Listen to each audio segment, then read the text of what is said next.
we'll start the regular meeting, Dayton City Council for September 24th. Pledge allegiance to the flag of the United States of America and to the republic for which it stands, one nation, under God, indivisible, with liberty and justice for all. All right. Need a motion second for the agenda. I'll motion. I'll second. Okay, any discussion?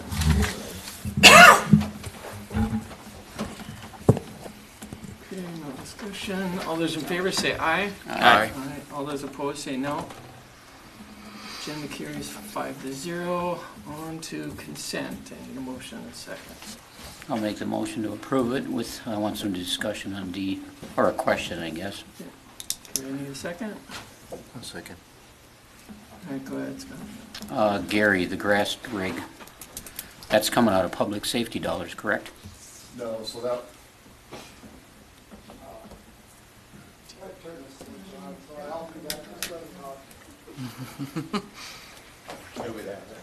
Pause. Pause. Automatic effect, that's why. Yeah. Pause.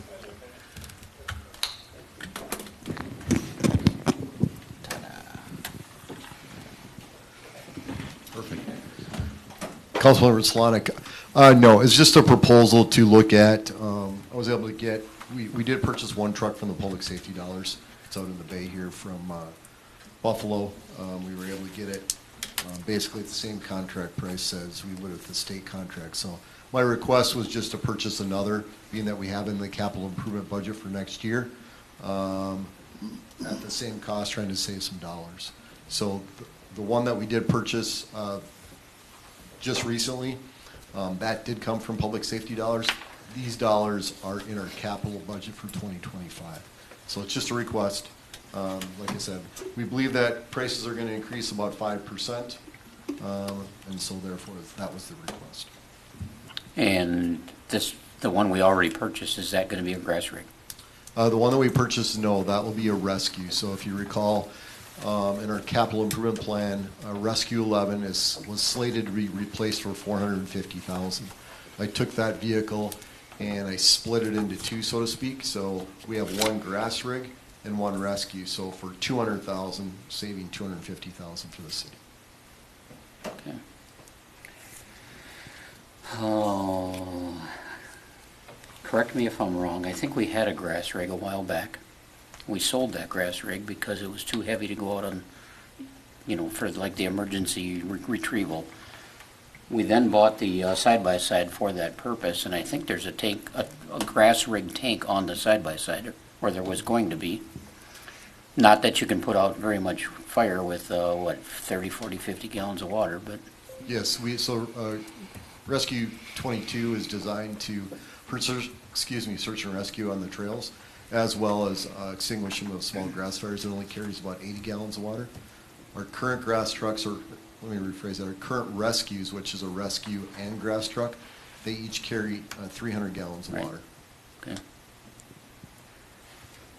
Okay, I'm not sure if we really need another truck, I guess is my point, and if I remember right, there was an older grass rig that was sold that, I mean, it had like 8,000 miles on it. We sold it just because it was it wasn't used. Not during my tenure, Okay. Scott. There's been Okay. no sale of a grass truck. We have the two grass trucks that I've had since I've been here. Rescue 11 was scheduled to be replaced next year in 2025 for $450,000. Okay. All right, that's all I got. It was sold. I just don't remember what. I think it was before Gary. But. Was it? Okay. It was because of stick shift. It was a stick shift and there was only 2 passengers. That's the reason why it was sold. Okay. So before me too. So. Okay, anybody else? No, but one of the questions that I did ask in advance of the meeting was around our payment to Three Rivers for a lock-on payment, and Zach was able to let me know that this is just Three Rivers catching up with us for the property that we owed them on Dayton River Road because of the Pine View land Isn't that swap. 2 years ago? Correct. Just now. You got it. That's how long it takes for a lot of con to go through the process. So prefer not to do that again, mayor and council. Noted. So, yeah, that one kind of stuck out to me, but, well, I guess we got to use the money for a while, so, fine. That was my only Anybody comment, I else? guess. Okay, we got a motion and a second. All those in favor say aye. Aye. All those opposed say no. I'm going to say no to D. Well, That's fine. you can't, we gotta pull it out. Pull it out. Okay, well, let's pull, I'll say let's pull it out. Okay. Even though it's going to be 4-1, so. Okay. I'll make a motion to approve A, B, C, E, F. I'll second. Okay. Why don't we make a motion to pull D out? Yeah. And that way it's, Okay. okay. We got a motion. Second. I need a second. I'll second. Okay, I'll second it, because I'm lost what's going on, so I'm just following along. consent is Somebody meant to knows be what's going full on. consent. So if we Yep. want to pull D out, otherwise consent will fail. So, all right, Scott, you motion to get D out, Yeah. and I will second it, and I need, any discussion on moving D out? Okay, all those in favor say aye. Aye. All those opposed, no. Okay, that motion carries 5-0. So now consent consists of A, B, C, E, and F. Is your motion still good, Scott? Sure. And Dave? Yes. Okay, any more discussion on that? All those in favor say aye. Aye. All those opposed say no. Consent passes 5-0. Item D, we need a motion and a second. I'll motion. Okay, second. And this is to A not motion to approve, a motion Yeah. to... Yeah. This is motion to Motion. approve, Okay, correct? all right, all Yes. right. Okay. Need a second. I'll second. Okay, any discussion? My only comment here is the fire department's taken, I mean, this is just an extra truck, and the dollars that have been going there are incredible, and that's my deal. In fairness, it was budgeted for $450,000 next year, and they cut that down to $200,000 by splitting it up into two vehicles. By buying it now versus buying it next year, we're expecting to save money. Yeah. Okay. I would say my only comment on it is that we've been doing a bunch of juggling around, and I'm having Yes. trouble keeping up, so I hope somebody is keeping track of what we're trading for what and what we're doing early in this case, I guess. What they get budgeted for versus, Cultivar faster, Horse trading. I've been keeping track of everything, and we're up to date. It's like I think there's two pieces of equipment that we have not purchased yet, don't plan on purchasing. There's one that's the forklift that was planned for 2024, and then there was floor scrubber. Neither one of those are going to actually be replaced or added to the fleet of public works, so that's the two items that have been on 24 that we have not purchased yet, but everything else has been purchased and before, so we are caught up completely, which is hard to believe with all that. We ordered it, and then it was long. We had to wait for 2 years or a year or whatever, so we are up to date. This would be the first time buying something early in 25, but that would then be noted that we have $100,000 earmarked for 25 in the long-term plan for this grass rig. By getting it now, we're probably saving at least $3,000, somewhere there. So if you think about it in terms of, we could probably get an extended warranty for the same price as we would just be buying the truck next year for the same price. So that's the reason why we're looking forward to do it today. But yes, I am keeping track. Good, thank you. Yep. any more discussion? Okay, and item D, all those in favor say aye. Aye. Aye. All those opposed say no. No. Okay, motion carries 4-1. Open forum. Is anybody here for open forum? Anybody online for open forum? So if you wanted to speak in an open forum, if you use that raise your hand function. Let's see no hands. Moving on to the staff consultant council update. Zach? Yeah, Mayor and Council, I have one update. It is a positive one, which is fantastic. We did receive confirmation that we will receive the $1.75 million state grant. We were awarded for the wellhead treatment plant. So we will receive that tomorrow on our bank account. So we'll receive that notification today, so I want to give that update to the council. That's fantastic Any news. news on the rest of that?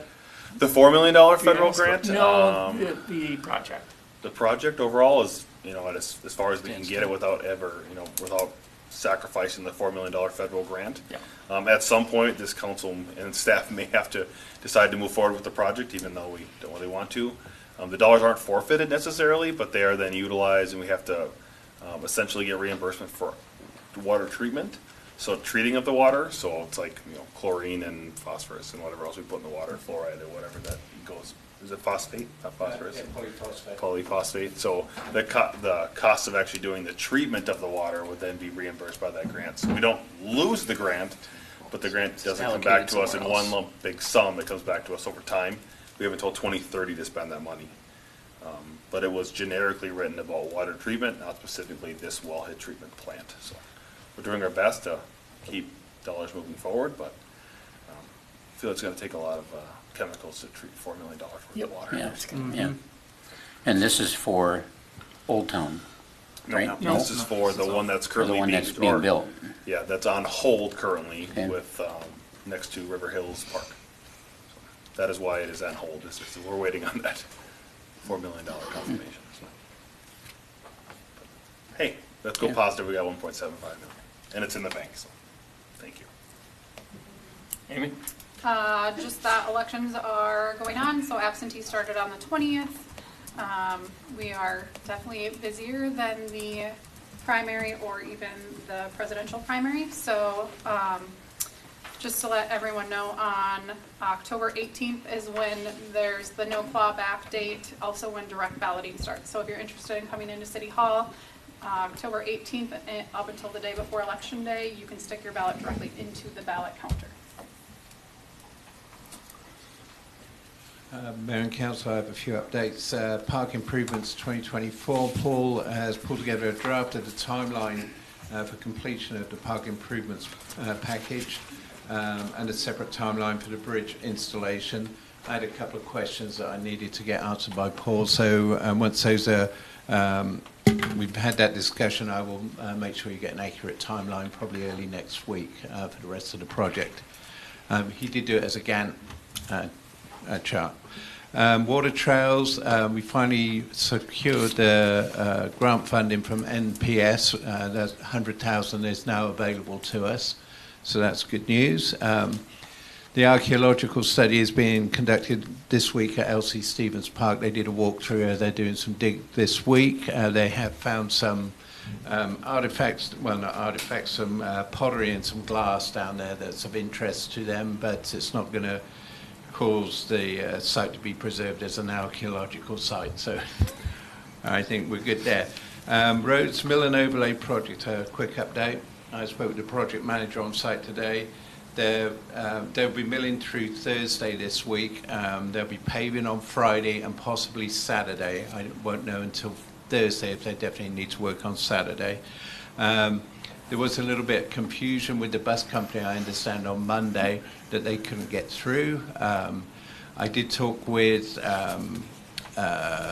the people at Hennepin County the previous Thursday and told them they got to get in touch with those people. They said they had. I did, in fact, talk with the school, the bus, what's his name? The guy who runs all the transport for the bus company, BJ Ison, and explained to him what was happening in the timeline for the project. So he was aware of it the week before. And evidently that message didn't get passed through his staff either. So there's some communication breakdown there. So hopefully that has been revised now and they can get through. The buses aren't part of the hard closure, so they will get through even if they have to wait a little bit for flagging to get through. The chip and fog seal project, I've had some complaints from residents about the chips going up their driveways and into their garages and stuff like that. It's not a huge amount of complaints, but they're persistent.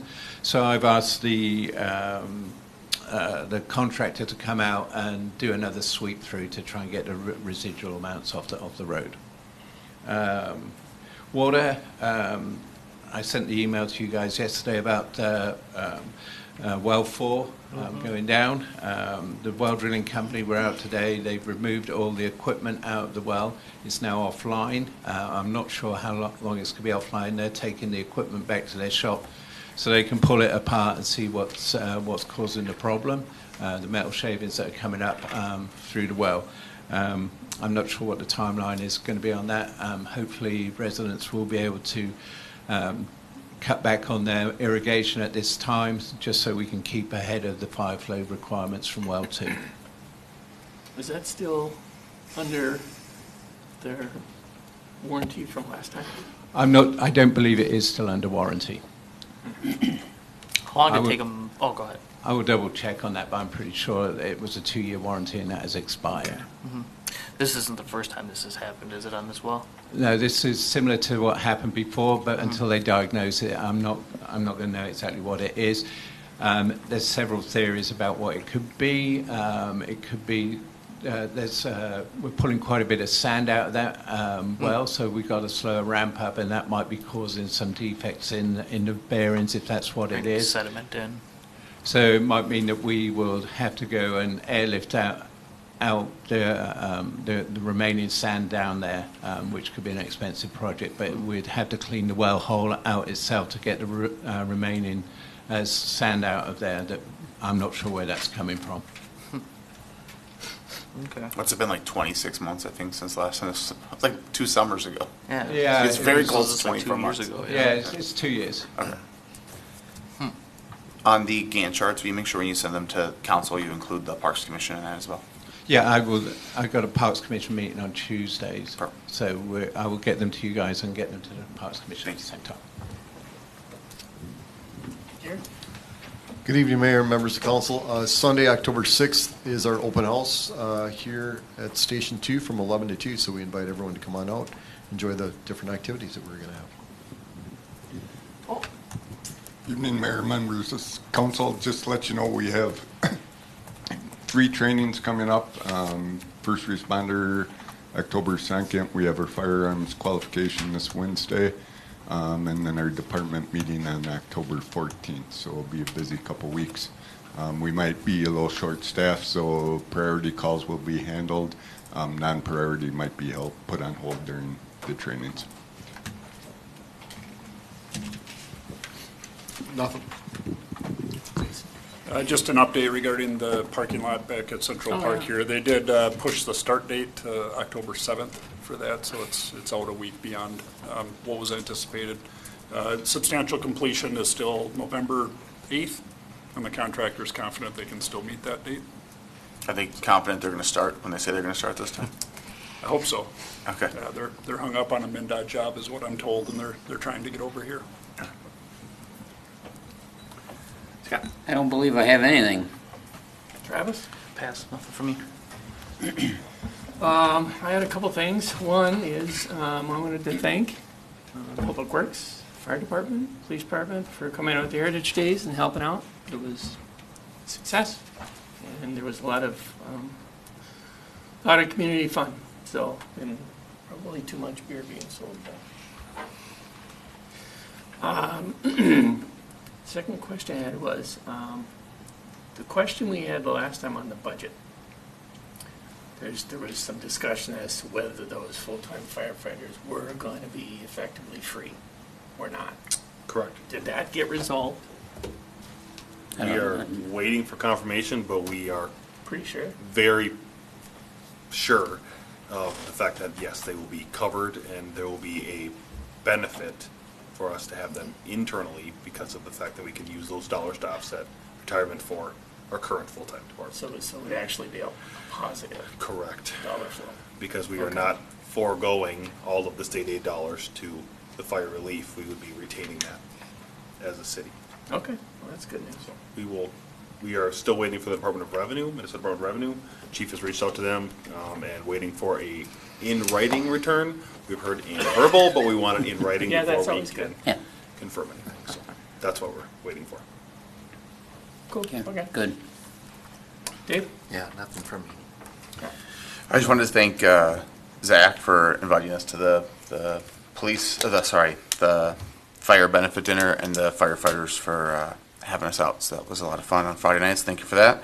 And then the Dayton Heritage Day is my first time being in the parade. Had a lot of fun. So thank you, and thank you for everyone who organized it, and the MCs for keeping people engaged during the parade. So thank you very much. All right, council business, new business. Item G, Met Council comments discussion.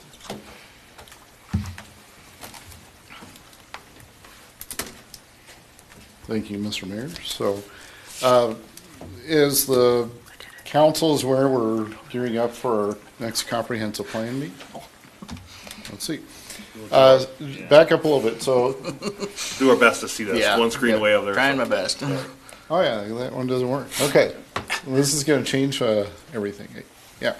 So the Metropolitan Council is a regional planning authority. So they have the ability of planning for and regulate regional sewer, as well as affordable housing and mass transit, among other items. The Met Council has their own comprehensive plan, which in a comprehensive plan is a 20-year document that is intended as a guide of how change occurs in land use and other items. The Met Council is currently in the process of drafting their policies. Those policies will be approved in February, followed by system statements that will come out to different communities, and from that system statements, we start working on the comprehensive plan.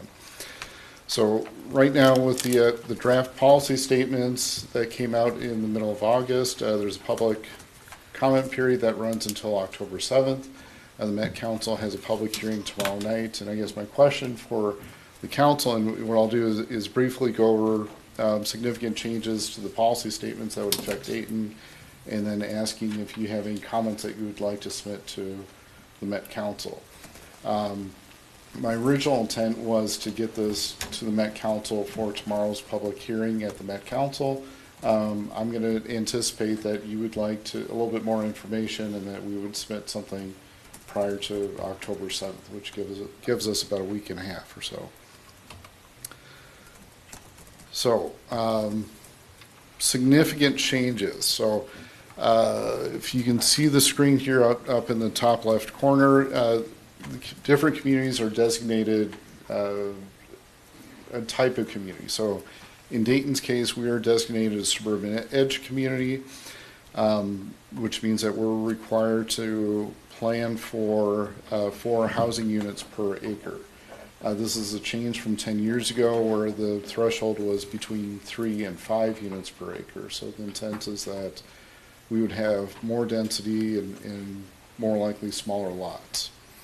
In my interpretation of this is more developments in our R3 district versus developments in our R1 district. And as the council may remember, most of the developments that have been coming in recent years have been in the R3 district. Currently, we're developing around 200 homes per year. This consumes about 50 acres. If you multiply that out over time, it's about 500 acres per decade and 1,000 acres within the 20-year comprehensive planning document. So the question, when you do all the calculations, we've got roughly a 90 to 100-year supply of land in front of us. And the questions that the council is going to be asked through the comprehensive planning update is which of those 1,000 acres or 500 acres are going to be developed within the next 10 and 20 years. And so that's the task that will be asked in front of you. When we updated the comprehensive plan last time, which I say last time was only 2022 when that was adopted, and we have a sewer staging plan that roughly goes south to north and east-west. Then we've had some discussions of, are we going to continue to do that, or is it going to be re-guided south to north, or, and none of this is simple. We'll have more complicated conversations about this. I want a 1 minute break. I just sent the council the I'm opening it right now, PowerPoint, yeah. so if you want to see it on your computer, I just wanted to send it to you so you could possibly view it. So, sorry, didn't mean to interrupt. No, that was almost done. As far as population goes, so the Met Council is forecasting populations that by the year 2050 will be roughly around 16,000. Staff's opinion is we're probably going to grow more than that, although we don't have the data to back up that change. There's no loss in arguing that we're going to grow faster. So one of the results of having a smaller population forecast is the amount of affordable housing units that are assigned. I'm going to call it the allocation of affordable housing need that's assigned by the Met Council in each community. The 2040 comprehensive plan, we were assigned about a need for about 1,200 units. That's changed to around, I believe it's 250. So the intent here from the Met Council is that we have zoning that allows higher densities so that affordable housing can occur. We don't necessarily have to provide it, but we have to create an environment that would allow it to take place.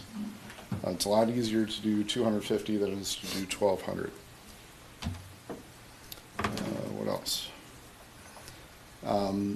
This, and I'm going to make this as a note. This isn't a change, but in the Met Council's policy plan, there is no expansion of unsewered development within the MUSA. It's not a change from our current plan. If you can see the slide to the left, this is the area of the MUSA, or MUSA stands for Metropolitan Urban Services Area, so essentially it's the area that's going to be served, or planned to be served by Metropolitan Sewer by the year 2040. So if you look at Dayton, we've got kind of a hole here. Much of this is Elm Creek Park, but there's also a lot of farmland here.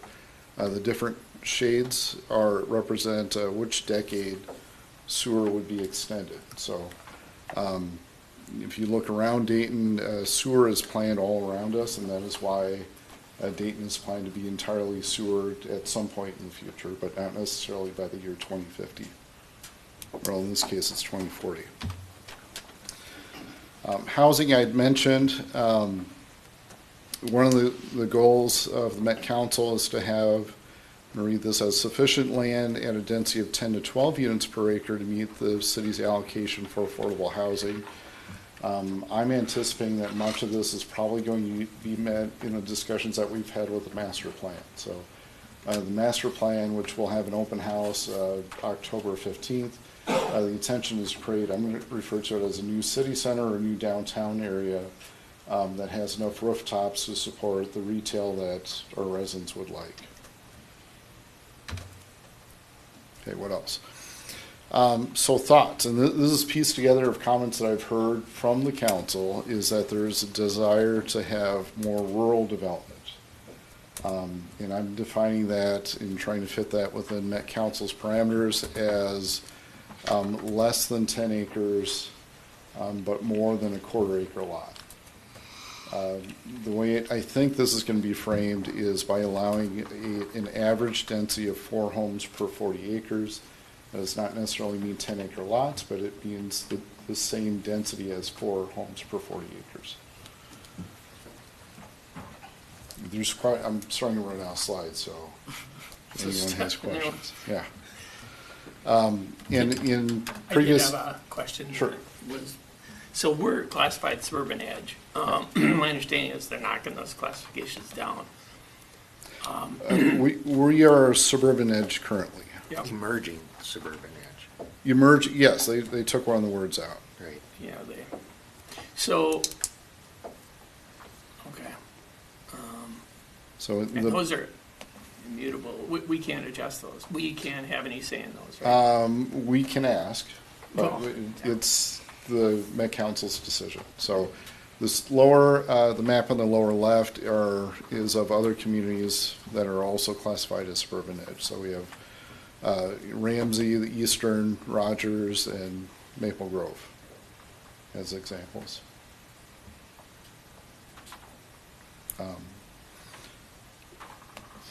The 4 per 40 density is consistent with the diversified rural, which is I'm going to say the medium green color, and so that would be similar to Western, Rogers, and Corcoran,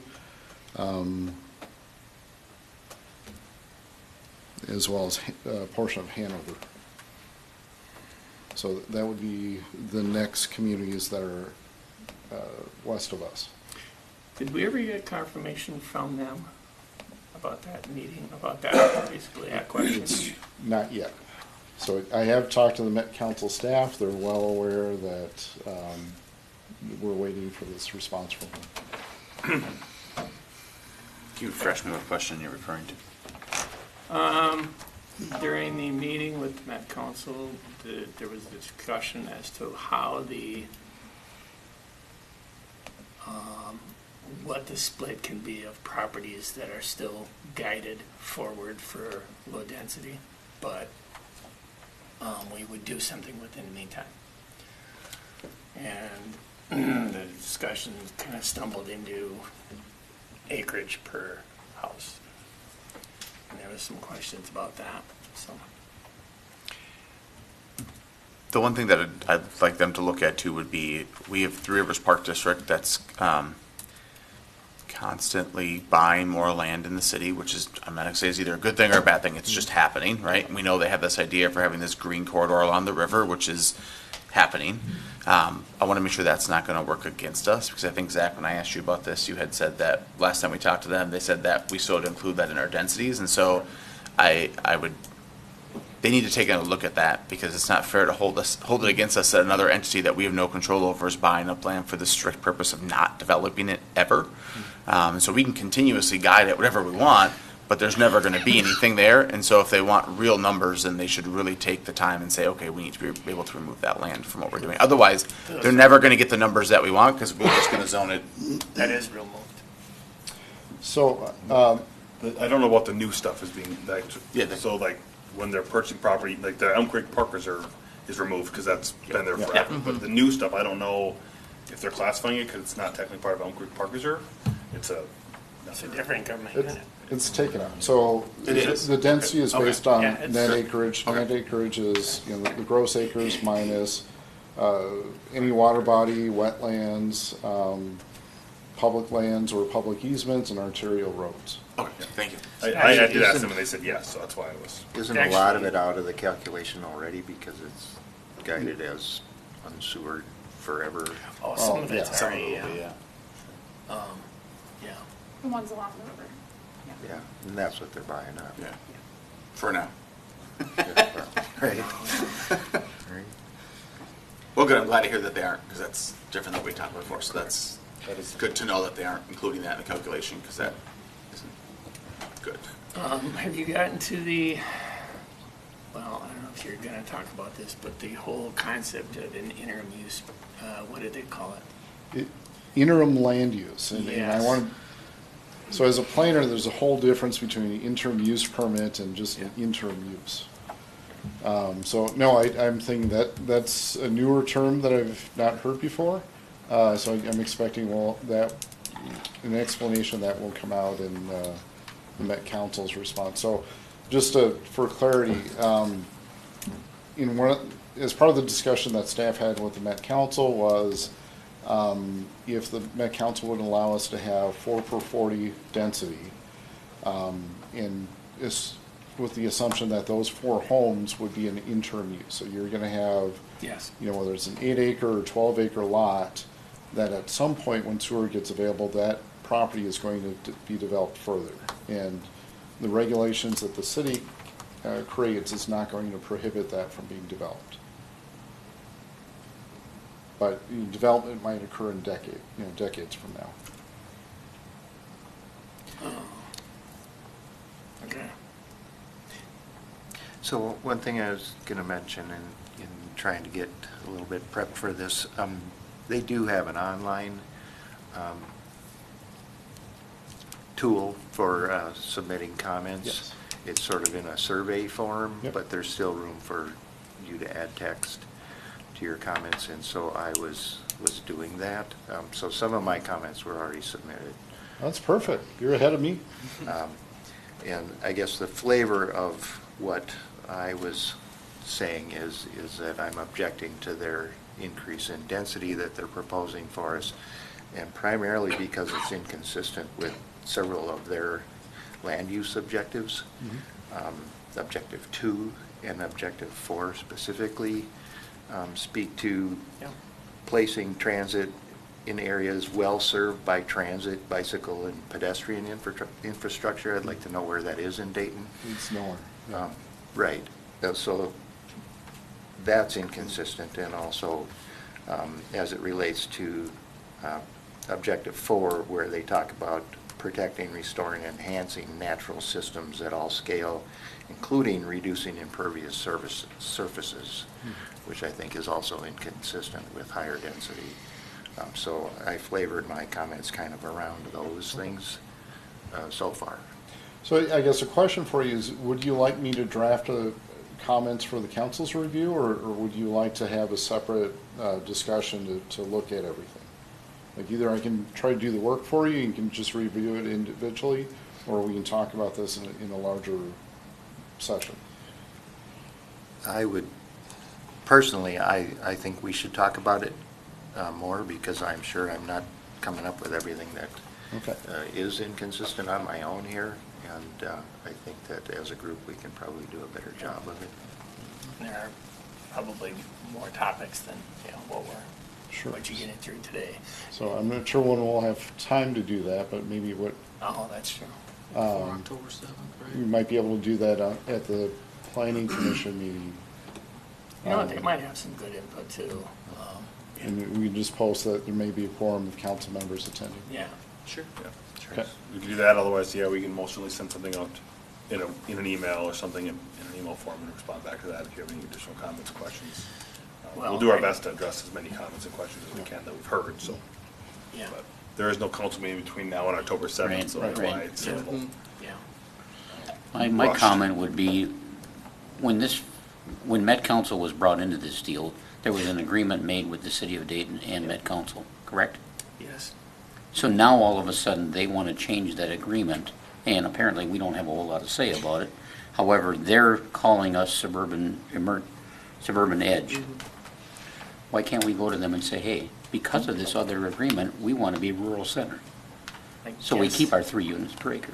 We were identified as emerging suburban edge on the last comp plan and made no comment on it. Oh.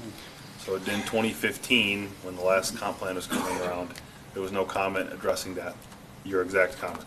So we were at one point diversified rural or something, another designation, and it was determined that we need to move to an emerging suburban edge, and there was no comment made back to the Met Council at that time. So they knew back then we were going to be suburban. This was in 2013, 2014 timeframe? Right, that's what I'm getting at. So the 2040 comp plan, 2041.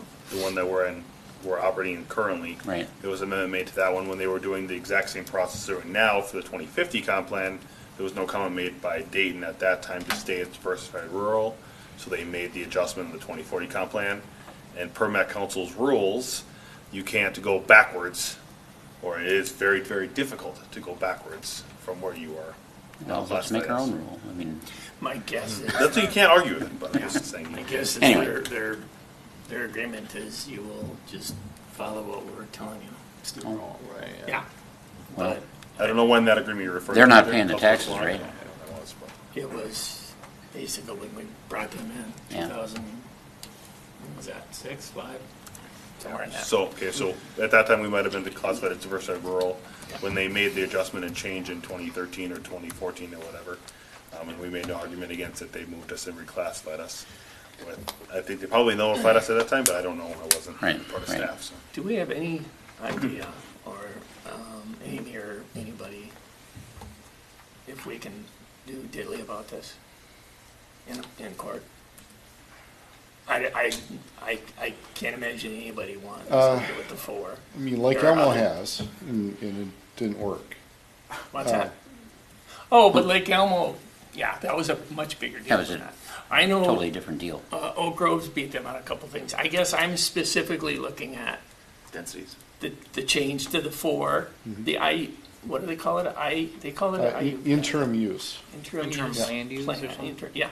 Yeah. That guy, I don't think we should, because that ties us down, it can tie us down a lot unless we somehow get language in there that lowers what the expectation is even today.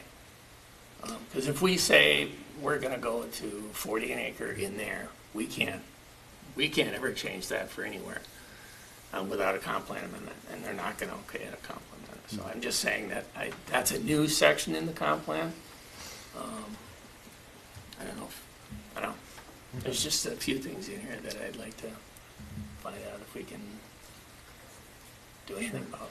So the whole policy document itself is about 1,100 pages. Yep. It's a beast. Takes a while to read.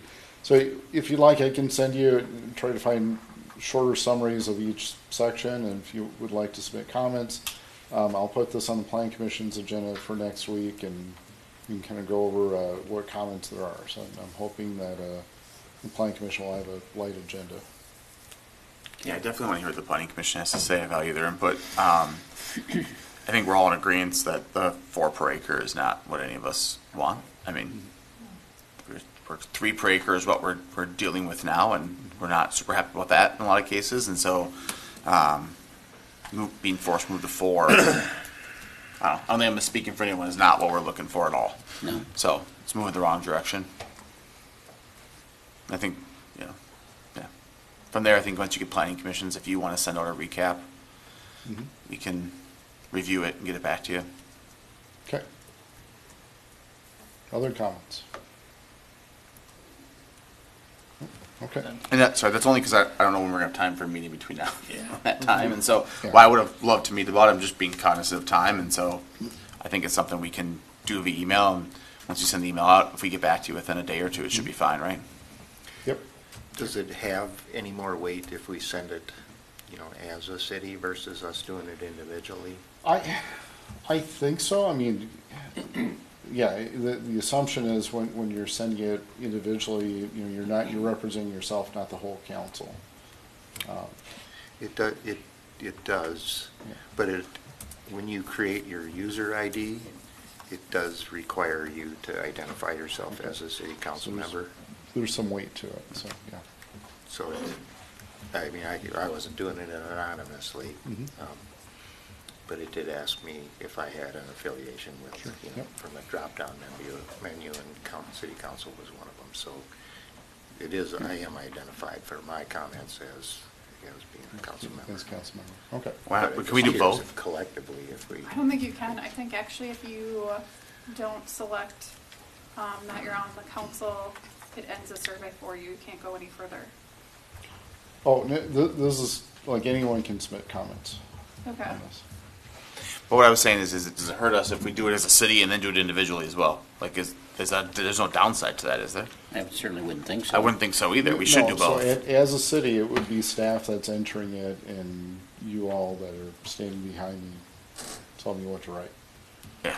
So it's more of a question on timing, so. Yeah, but I think it's good that we do both, and it's probably good that we have the same message as a group, so that way what they're seeing from city staff is also what they're seeing from the people up here, and we're not all over the place. Because if we're all over the place, what they'll end up saying is, well, they can't even get their own stuff here. Look, this person thinks that, and this person thinks that, and so having a consistent message, I think, is important. So I don't. What I'll ask of you is whatever think- comments you'd like me to put in on behalf of the city is that Yeah. you send me those by October 4th.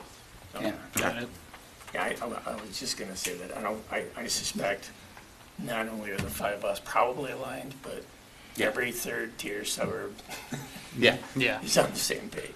Leave us alone, but here we are. Okay. Anything else? So just to expand on that a little bit, individuals in the city can respond to this as well, is what it appeared to me. Yep. That anybody can make comments on it. And I know we just got the communicator out now, so there probably isn't another one coming before then. But Next week, yeah. maybe on our website or on our app, we could encourage people to go online and give their opinions. Yeah, we can also do that if that's the council's direction would like to be.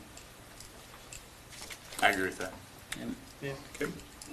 Yeah, we'll try to get something up on the website. It should be able to be up by tomorrow, so. All right, are we good? For that I'm one? good. Okay, on to item H, DCM Farms. Thank you, Mr. Mayor. This is a revised concept plan of DCM Farms. This was previously reviewed by the City Council on at the June 25th meeting. At that time, the council was presented 5 different options for this project. The developer has made some revisions and came back with one version. The whole project includes about 262 homes.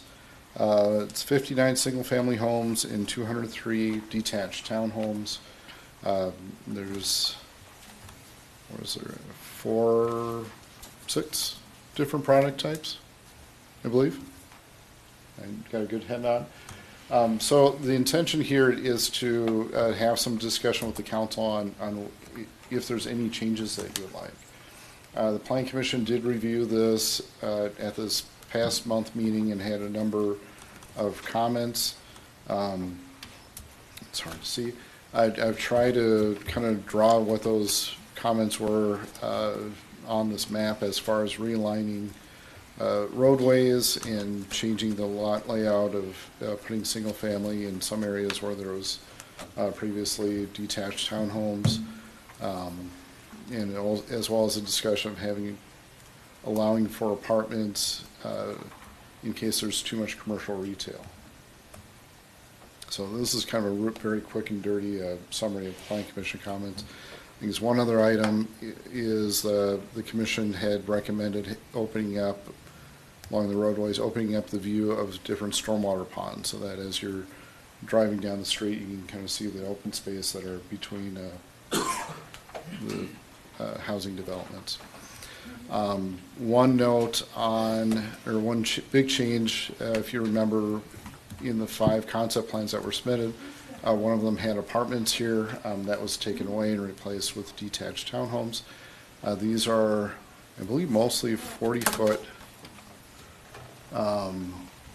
townhomes with an alleyway. So this is a backloaded garages. This would be fairly unique to Dayton.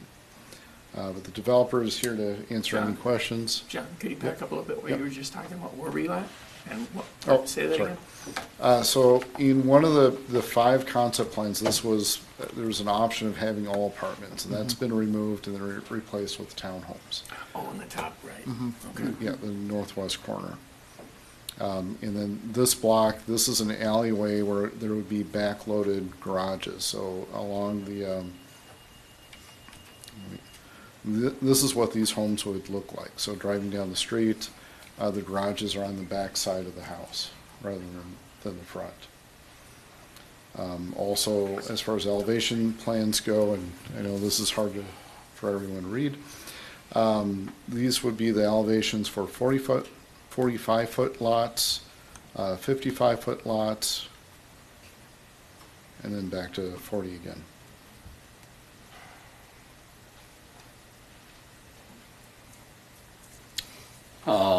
Question I have, if you look at the number of lots, it says 262, but there's actually 273 lots.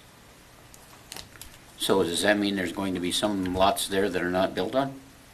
I kind of highly doubt that.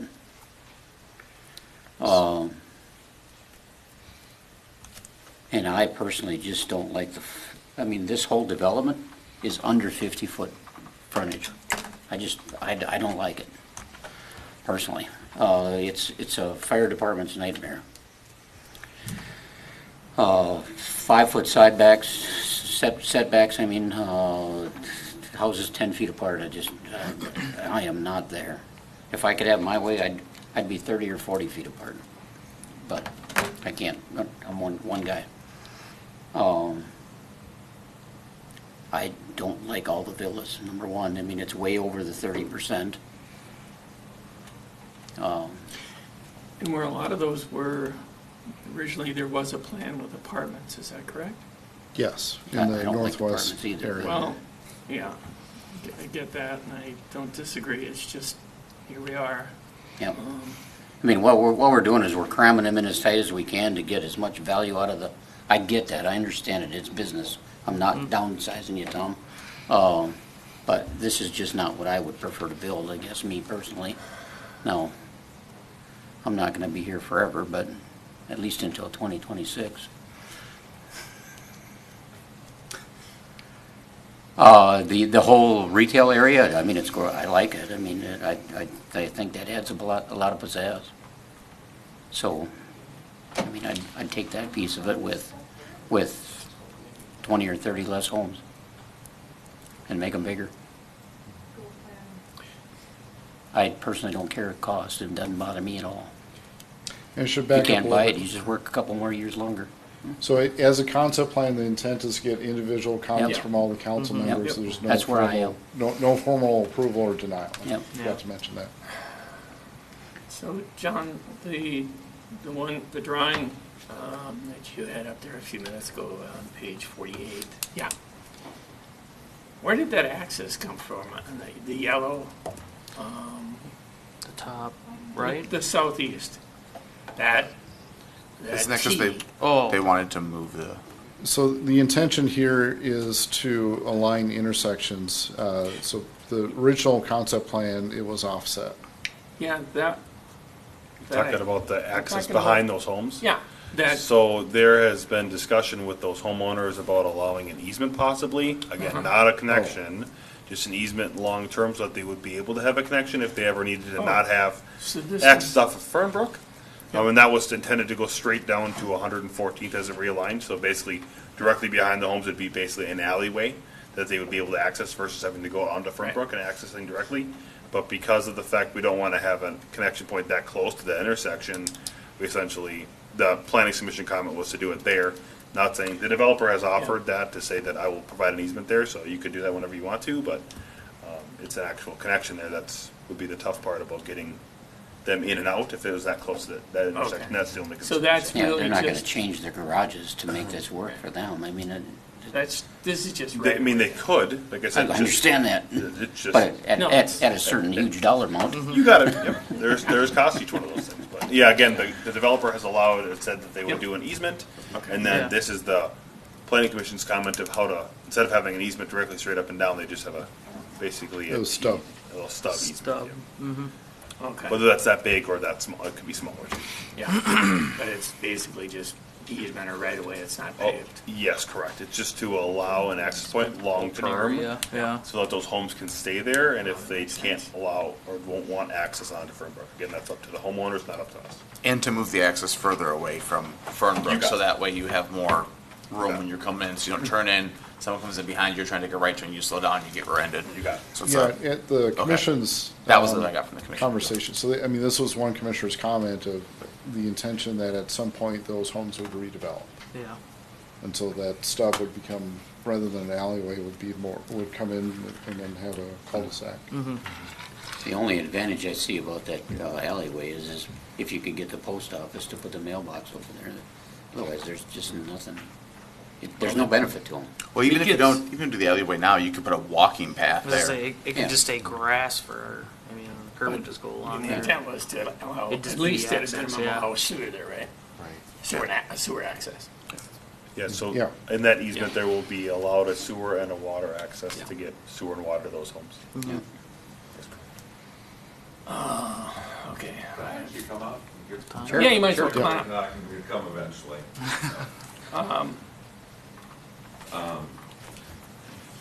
So name and address, please. Hi, Tom Dean, 11261 Fernbrook Lane, Dayton.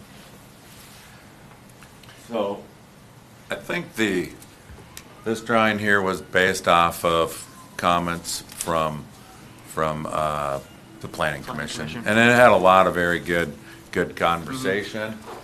I'm not saying I agree with all of them. So for instance, the road coming through, I said, hey, I think, it's probably all right if you move it over. Then to find out after talking to my engineer, that's not really a good design to drain the pond. That would be this pond here. If you look, needs what they call emergency overflow. That street kind of eliminates that. Now, it doesn't mean could we not overcome it, but It's another hurdle. Yeah, it's something like to look. I do know we've had a lot of conversation with the residents on Fernbrook. I commend Zach and John for getting the residents together, and there's a couple of them here. Mm-hmm. We've met multiple times after the first concept meeting we had. They're not in favor of having that easement in the middle to their property. What we've kind of, beforehand decided that coming out from, I would give them an easement that if they ever wanted to put just an alley for their 6 homes, right? Nobody else. Okay. Currently, but, after that discussion has been that, many of them are on their second septic site. There isn't another alternative. And if we're going to go in and do the project, is there an option for them to be hooked up to sewer and water?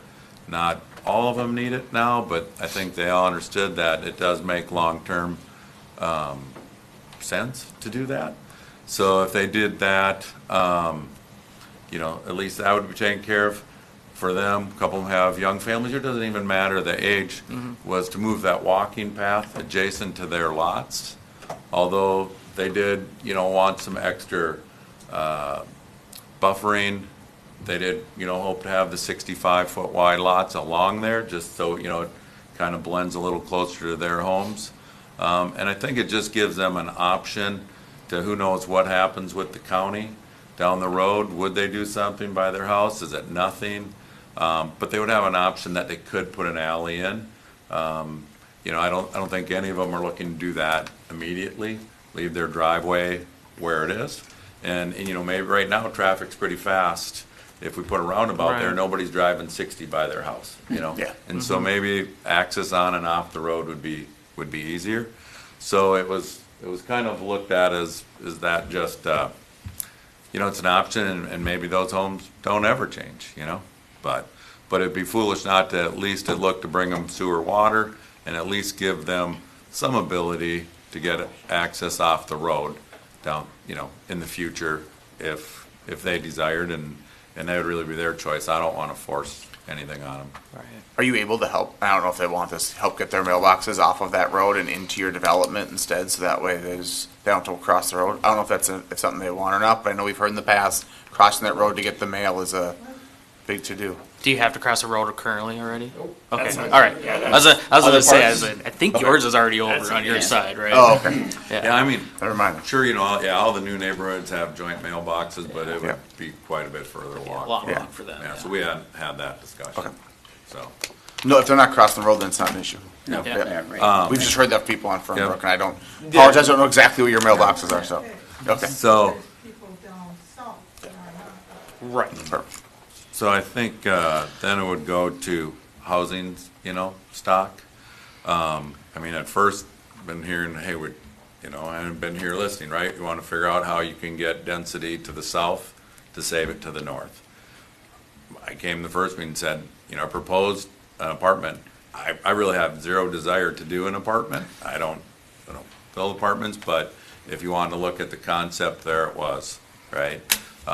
So then we came back and looked at, I don't think anybody up here at the council, but there was, maybe some residents unhappy about the townhomes. So I thought, hey, instead of a townhome, to use that narrower lot.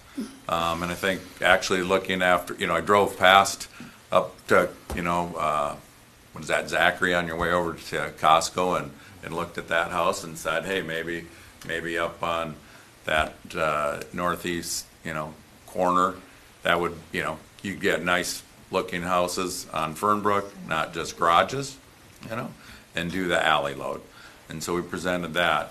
I think in the center, right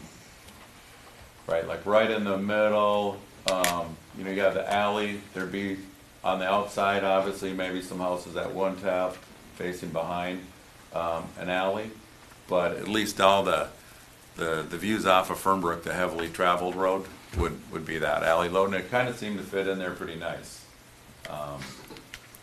The other change maybe is, and John, can you go back to the planning commission? Yep. So in the center where it says single family or villas, you know, kind of in between the two streets off of 113th, those 45-foot wide lots. I would propose those in off Lennar, that as a single family house, not a villa. But yet down in the bottom left corner or southwest corner, I would see those villas. You know, it's typical of what we're putting up on Sundance by the clubhouse right now.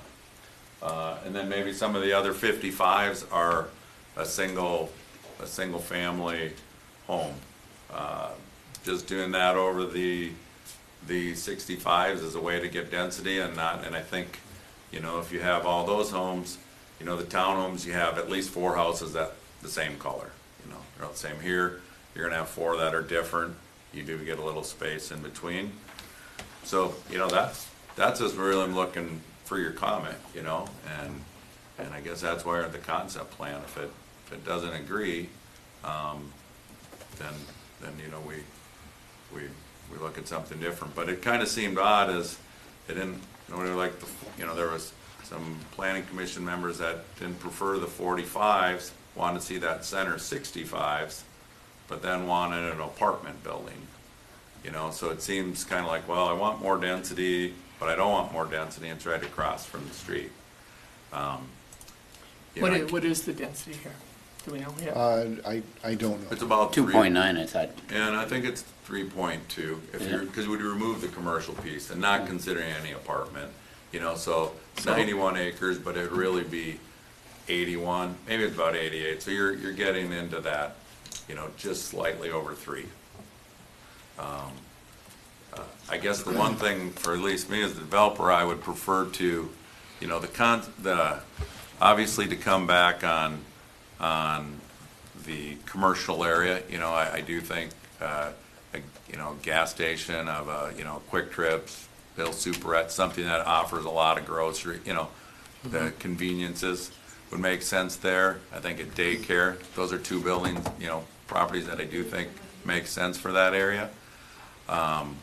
I guess I'd like to say the option is if we went through and couldn't fill the commercial with a different building, then maybe to come back with an apartment. I don't know if I'd really like to be handheld to it, but if, say we come back and it's a year or 2 and it doesn't look like there's a use that would fit well for that property, maybe it is an apartment, I guess, if that's the way to go. But currently I'd like to leave at least that piece, you know.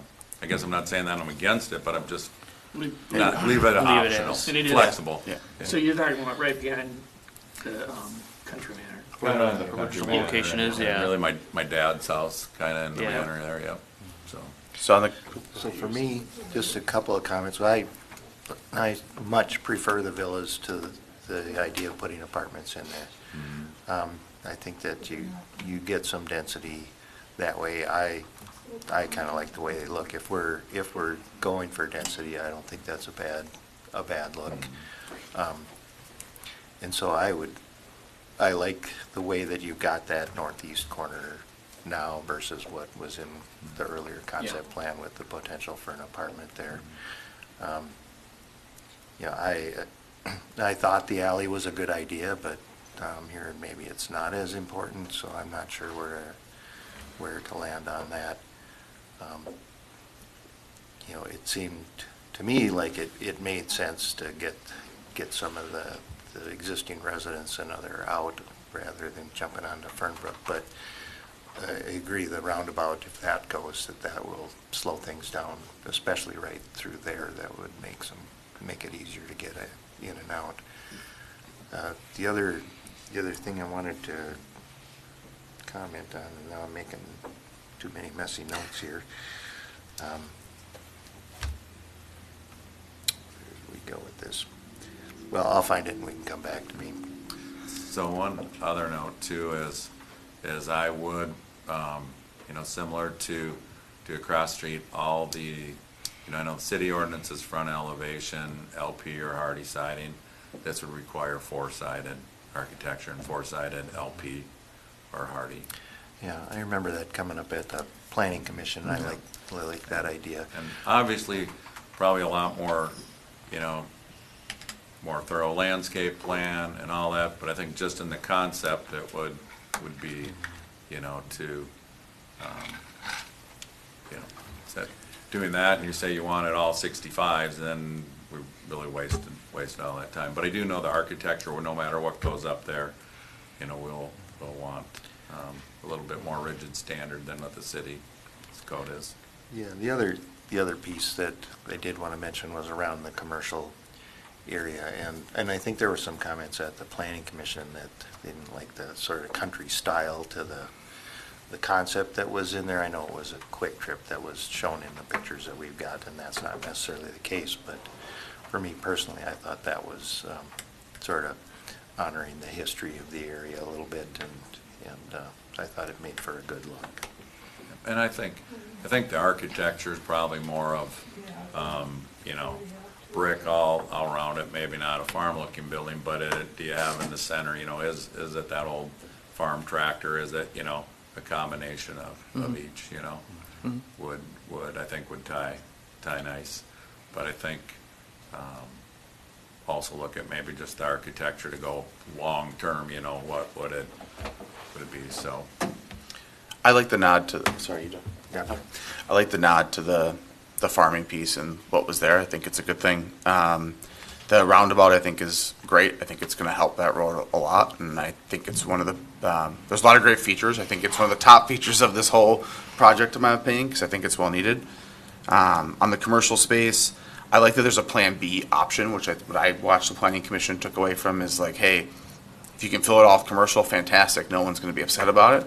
But if you can't, having a good Plan B is important. So I think I can hear you that you're thinking through that, which I think is good. I've knocked on every door down in Sundance Woods and Sundance Greens, and I can tell you that they would love a gas station nearby, a coffee shop nearby, and a pizza place nearby, because supposedly you can't get any mainstream pizza places delivered down there. And so that's what they've given me for feedback when I've talked to them down there. So I've tried to ask them, what do you think of commercial? And what do you think what would you like to see there? The kinder care was the other one, or some kind of daycare. Yeah. Would also be really good. As far as the spacing, I get Scott's comment. They're really close. A lot of these are villas, which is when you look at the number of units, and then a lot of them are villas. And in our neighborhood, the villas are super close too. Villas look really nice when they're done well, versus maybe they have a different look than a townhome does. But get you close to the same density, and so I think if they're done properly, they can look really nice. And I'm okay with the villas. Doesn't bother me at all. I have no preference whether it's villas or apartments. I would never want to see row apartments like you had in there, but I look at like right on Fernbrook and 81, there's that one, I think it's like a dark blue apartment building there, or even in Champlin, what they did over by Shoreline or whatever that is. yeah, the amphitheater they have there. That apartment building, I think, looks really nice. I think it plays well. Zach had mentioned to me that they're getting really good rents for that, and the city's been getting good feedback. So I'll leave it to you. I have no preference one way or the other, but I think there's a way to do that isn't what was shown in that original picture, because that I'm not for at all, just so we're on the same page. Yeah, and I think that was just a different concept, right, where they have the big community building, and that was a lot larger, just a whole chunk, right, where if you had an apartment, you know, and that commercial end, it isn't as great in size, but.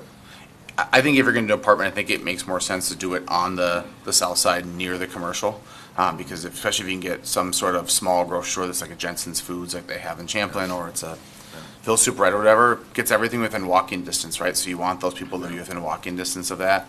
I don't know anything about condos, but I don't know if you consider condos being near the golf course and all of this as well. So I don't know if that is something you've considered. Again, I have no preference. I'm just throwing it out there as something that may be a good way to kind of meet in the middle between a different product that we don't have, and densities and those kind of things. And I'll you know, I've been researching just as recent. I don't have enough information, but you know, on the Sundance Greens, we have that 55 senior area, and I haven't really marketed, but we have the service. But that apartment, just, you know, everybody I'm hearing, nobody's building apartments right now.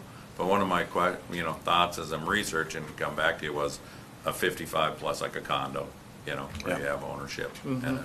Yeah. So those are my thoughts on it. I appreciate the feedback from the commissions and the EDA on this. So thank you for that. I listen to them and watch them, so it's appreciated. And, yeah. So when you, let's say you come in with preliminary on this, what ends up going into the commercial area? I mean, John, do we kind of wall that off as far as what we're doing? Or is it So part of the plan? either it's one big outlot or it's several smaller outlots, But typically. when it's developed, will that be separate plat?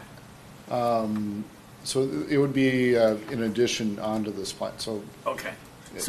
yeah, I'm going to make an assumption the commercial is not going to go at the same time as residential. Right, that makes Yeah, sense. my assumption is it's a big outlot, and then as the plan refines in that, we're gonna come back and have these same discussions, you Judge know? off interest. Yeah, so then we can start looking at things such as Yeah. lighting and all the Yeah. other business. Yeah. But basically, it's gonna be an outlaw for this. For now, yeah. Okay. Why, with all these villas, how are we only at 3.2?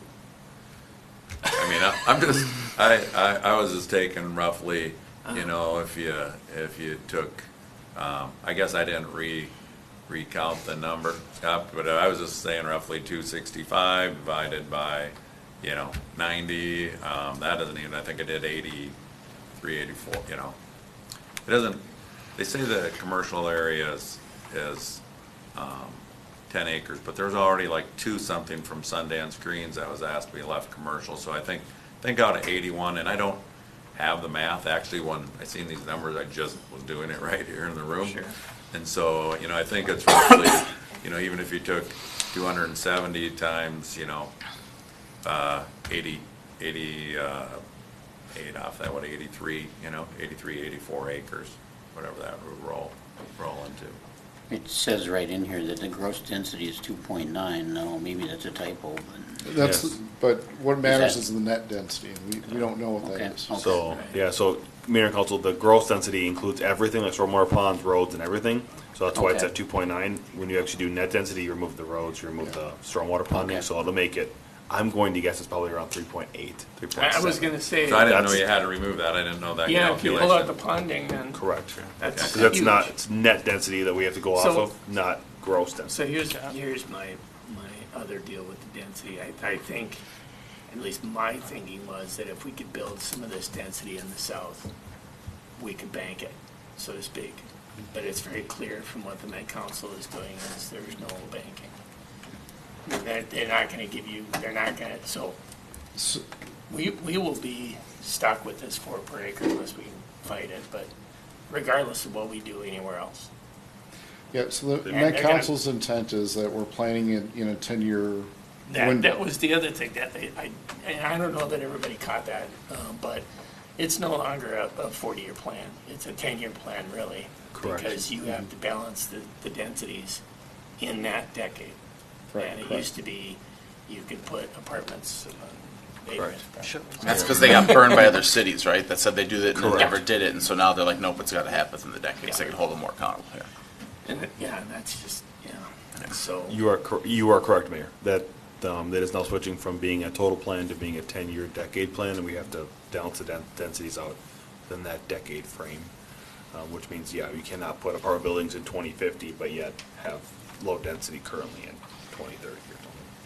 Sorry, just for my own question, but let's say you had to have, let's just say it was 3 in this decade, and you had 3.5, just simple math here. You couldn't do another project at 2.5 then and weigh them out? As long as they're in the same decade, you can do it with the new comp plan. Again, this is the new comp plan, 2050 comp plan, not the current 2040 comp plan. So at the time it sits today, if we were to build density into this current plan using the DCM Farms concept, we could then bank that and use it for someplace else currently.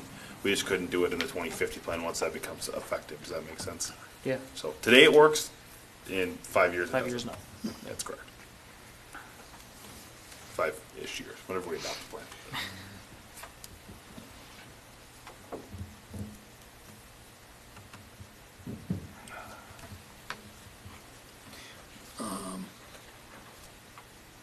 Your judgment is the villa market going just as well as the single family? So I think I would say yes, Phil has been. So I'll give you an example of MI just came into the golf course in their 9th edition. We're working on the 11th. The 9th was only 12 lots, but they only opened their model up in beginning of August or somewhere in August. They're really sold out there, and they have a lot of people waiting on the 11th. So the interest is there. I think maybe to answer the question, to be honest, like on dollar wise, yeah, the 45-foot lot is a lot less than a 65. So the dollar, like for revenue, for me isn't really that great a difference. Where it's more is just, but it does get that lot less, and it's just trying to afford, more affordable. It's, it seems like under that 500 number is a pretty critical number for people. Now, if interest drops, does it change some? But I think it's two things. It's just not, hey, me as a developer, I'm cramming them in. Personally, I was listening some to the council as it seemed like, hey, density would prefer south, because I know some of the other areas, right, looking to do rural lots. But I think there is some affordability aspect too, that, what is affordability, and now with, we build too, and besides lumber, there's nothing that's come down in building. So what is affordability, But to me, it seems to be now that, at least in this area close to the cities, it's, 400,000 to 500,000 is pretty affordable. A lot of those townhomes are, high threes. So It's just crazy to think where we've come in 20 years. yeah. I remember Nature's Crossing going in there. Some $500,000 of those was houses $500,000. You were getting a house and a half. Like, Yeah, those would be $1 million houses now. So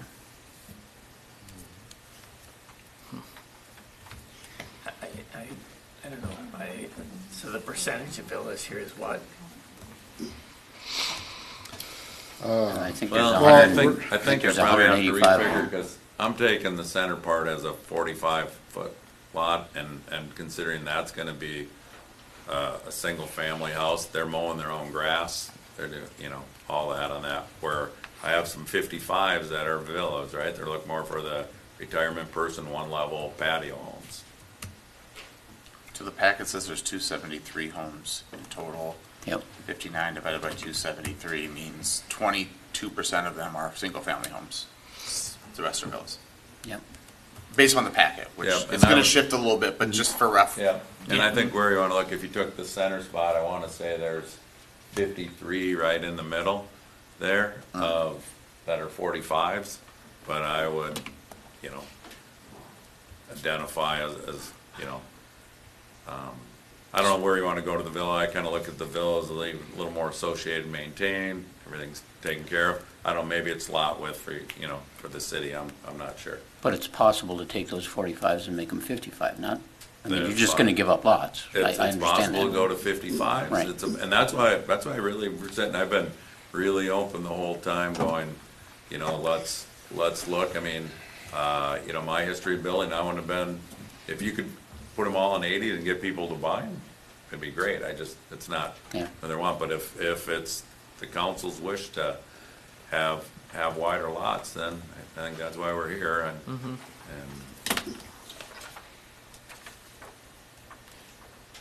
Well, that would be my feeling on the deal, but, The 45s to 55? well, to get, this whole thing is, right now it's under 50, the entire there's a lot development. of it, yeah. I mean, to me, if the whole thing was 55 to 60, I'd be much happier about it. And Tom said it himself, it did 55 or 45, or 65 or 45.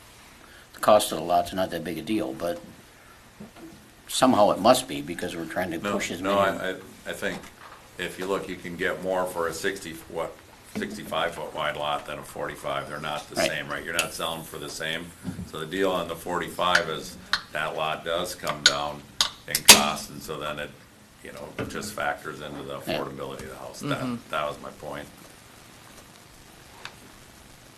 I personally don't look at the affordability side, but that's me.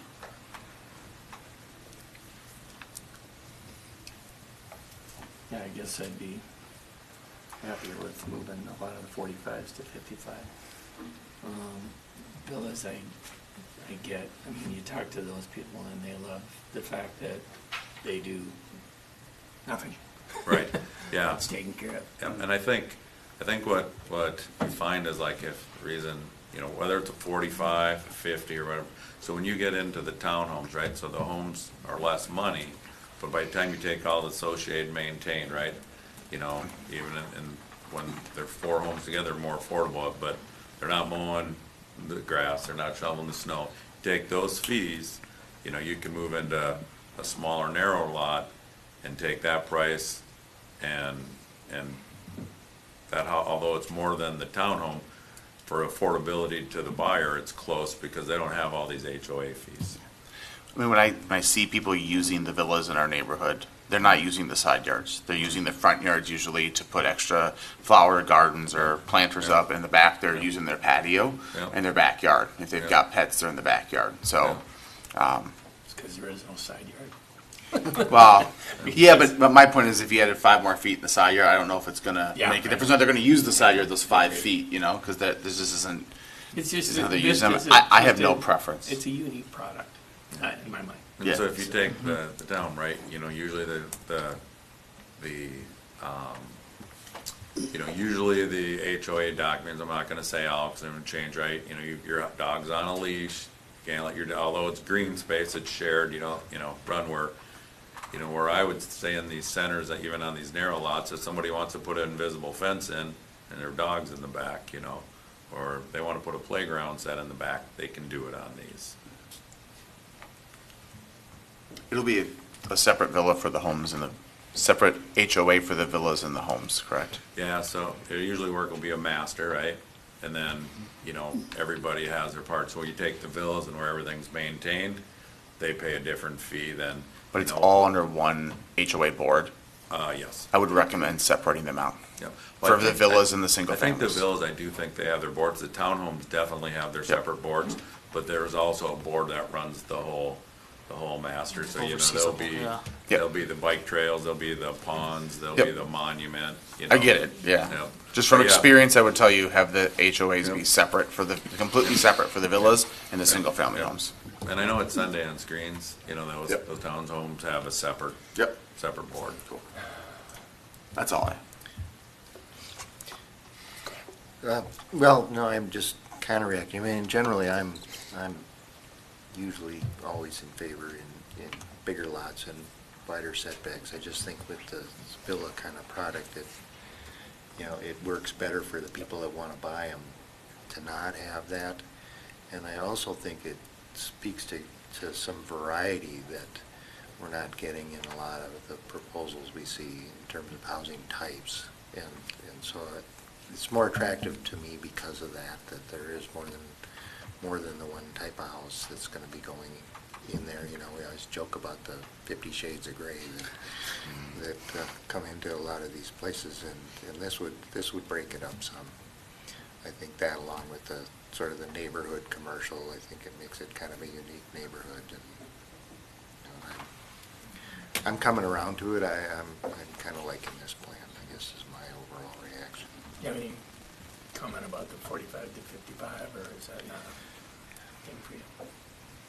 It's, you know, it'd be better if it was, but, you know, I don't know how to move all the pieces around on the map. I'm not an architect, so it's hard for me to visualize what that would do to the plan. I don't either. I can look into, and so we'll put some thought and talk to staff obviously before we come back. If you know, maybe in that time, if you guys don't mind, I'd reach out to you guys in the email too. And look at that. I at some point, you're probably going to get tired of concept plans.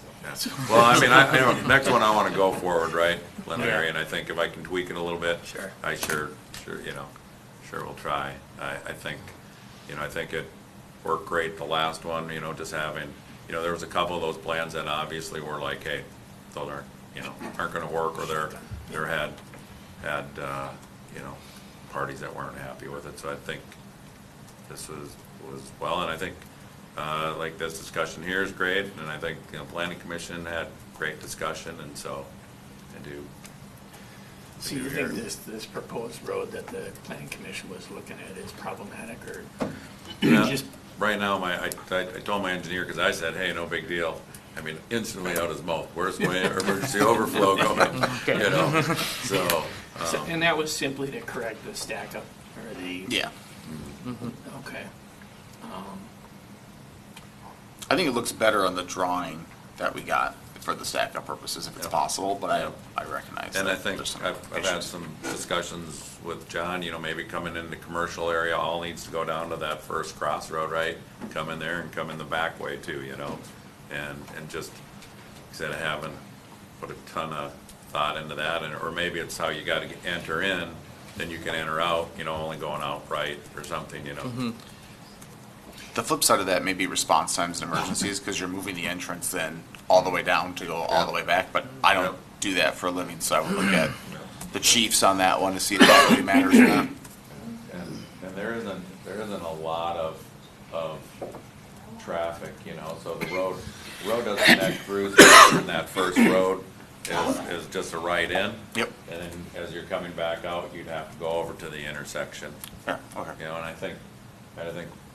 I know a couple of residents here would like that. Perfect. And that's because the median was gonna get that far? Yeah. Oh, okay. Yeah, we'll have the median in there and, you know, some landscape. As it is, how At would least they up to do that it? first intersection. And I think that was a discussion point too, and the planning commission, they were concerned to say, can you know, have that up to that point, so. Okay. Anybody else have any more? So I had some questions on some of the checkboxes stuff, but. Sure, I don't have that on the slides, but that's in Yeah. the staff report. Well, there needs to be 4, and there's only 2 at this point. And it's, maybe we can at some point talk about this, but so a lot of those are redundant between groups. So Sure. it just seemed like there's already a lot of park dedication in here. How much over is this?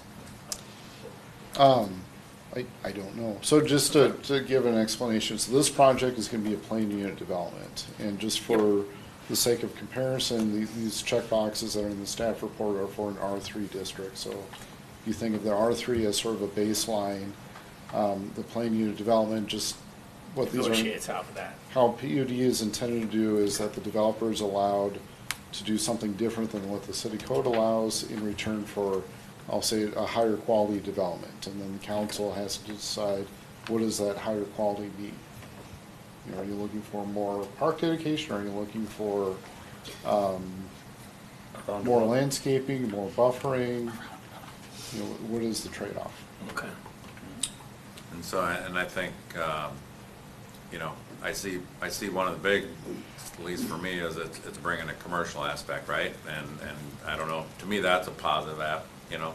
I've lived in Dayton a long time, right? We've had just Raintree, you know, and I think it's just not only my development, there's, you know, the 117th development, there's probably others that will happen, and ultimately, if you get a city center or something long-term, right, that's probably your main focus, but you gotta drive the sewer and the road, right, that's not happening tomorrow, so personally, I would see a fair amount of houses maybe beyond this before that happens, and so what's the fill gap, you know?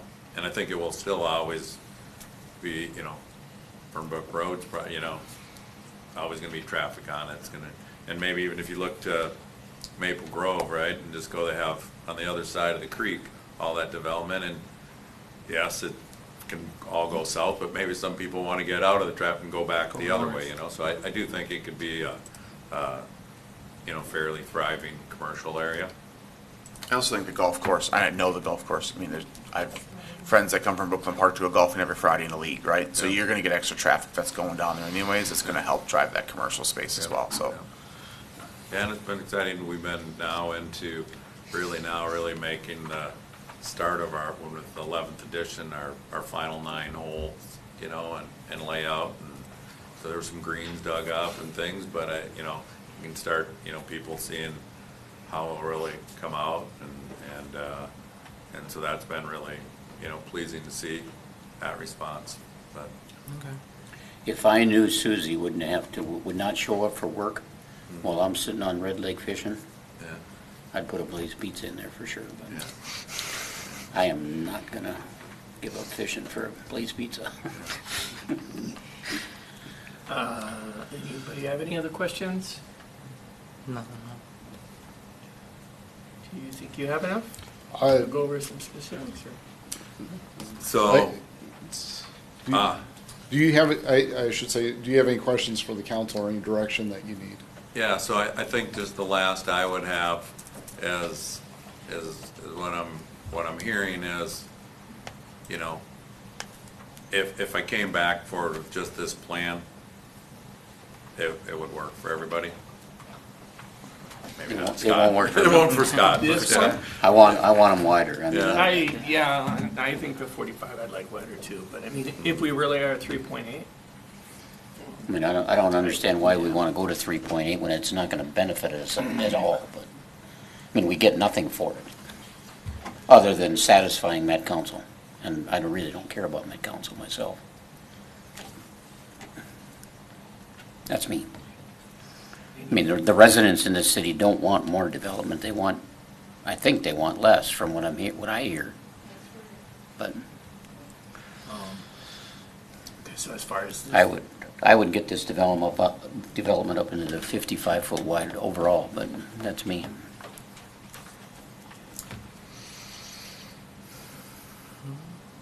So right now, Okay. I think you're looking at a 2 to 3 that way. Okay, all I right. don't know. And I will come back. I just don't know off the top of my head going, hey, we can do this, and I'll Right. look and maybe, you know, I try to think we're come back with close, I some think type if you of can hybrid. widen up some lots, that'd be Yeah. helpful, that's what I would say, Yeah. I think you're close. And that road that the planning commission, so it sounds like what you're saying is you may have to do, because it seems like that road is pretty beneficial to traffic flow. Yeah. Yeah. It's not so beneficial, I mean, it looks like it's gonna take out a couple lots at least. Yeah. But, and it's got the problem your engineer mentioned, but, okay. So for this project is large enough that it will require an EAW. That's a 6 to 7 month process. I think the expectation is the EAW would be reviewed or approved at the same time as a preliminary plat. So the thought is, when Tom submits for that, like, 3-2 support needs to be 3-2, not 2-3. So what Tom needs is to know is what the support is for this plan as it is, or what do you want that And it's I was changed? actually referring to 2 to 3 as the 45 to 55, but yes, right Yeah. now it sounds like. What would opinion be like if we took some of the 45s and you mixed 55s in amongst them? What would be like marketability for something like that? I mean, Well, I think I you're- kind of thought about that a little earlier, but I didn't know how that would I kind mean, of so look. the houses that if you look at, you know, the Lennar homes, some of those homes are 2,500 plus square feet, right? So they're fairly decent size for on that, you know what I mean, and where it's an affordable. But now what if you took and you put a third stall on it, right? Or you're not gonna get a third stall on a 45-foot wide lot. Right. So, I don't know, I'm just thinking that. I'm a proponent of the third stall, so if you can Yeah. get them on every lot, I'd make me a happy camper, because Yeah. everyone I talk to that's 2 stalls wishes they had 3. Right. That's They don't have just storage how- anywhere else. Yeah, it's just how it works, so, yeah. So- you want And it. it's all, kinda you know, concern, but yeah. I'll look and go back, so I think, you know, we have some. And our development's mixed, we've got a 2-car next to a 3-car, next to a 2-car, so I don't see it being a major problem if they're intermingled like that. From what I've heard from the council, at least in the past, is that you'd like to have the mixed type of product within itself, just because it breaks it up and doesn't make it look so monotonous. So I think that's a good comment. And so that's a little bit of, good if we took that center and came in with the townhomes, right? And then, every fourth is, or, 4 of them look the same, right? Because you have 4 houses. And what I do like is I look at here is I look and say we have 65 foot wide. We had 55 villas. We probably had 55 singles. 45s, you can call them villas, I'm calling them singles, and then I would say we had the 40-foot wide alley home, right? So that's a multiple different product, and I think that product, like if you just went to Sundance, right? We started with that townhome that, now is $375, but when you go to the back, it's a, $1.2, $1.3 million house. You wouldn't have that difference here, but I do think it helps that absorption. It can fill through. Project, looks more, it's more desirable, I think, for some people coming in, because you just see it, look more thriving, filling. Yeah. But I think I got a direction to go that answers. Sounds good. Okay. All right, thank you. Thanks, Tom. Okay. Item I. The Ashland's Fitness Camp.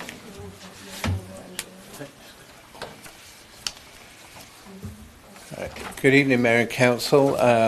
This is a project that Danielle has been running with, so I'll do my best to present for her.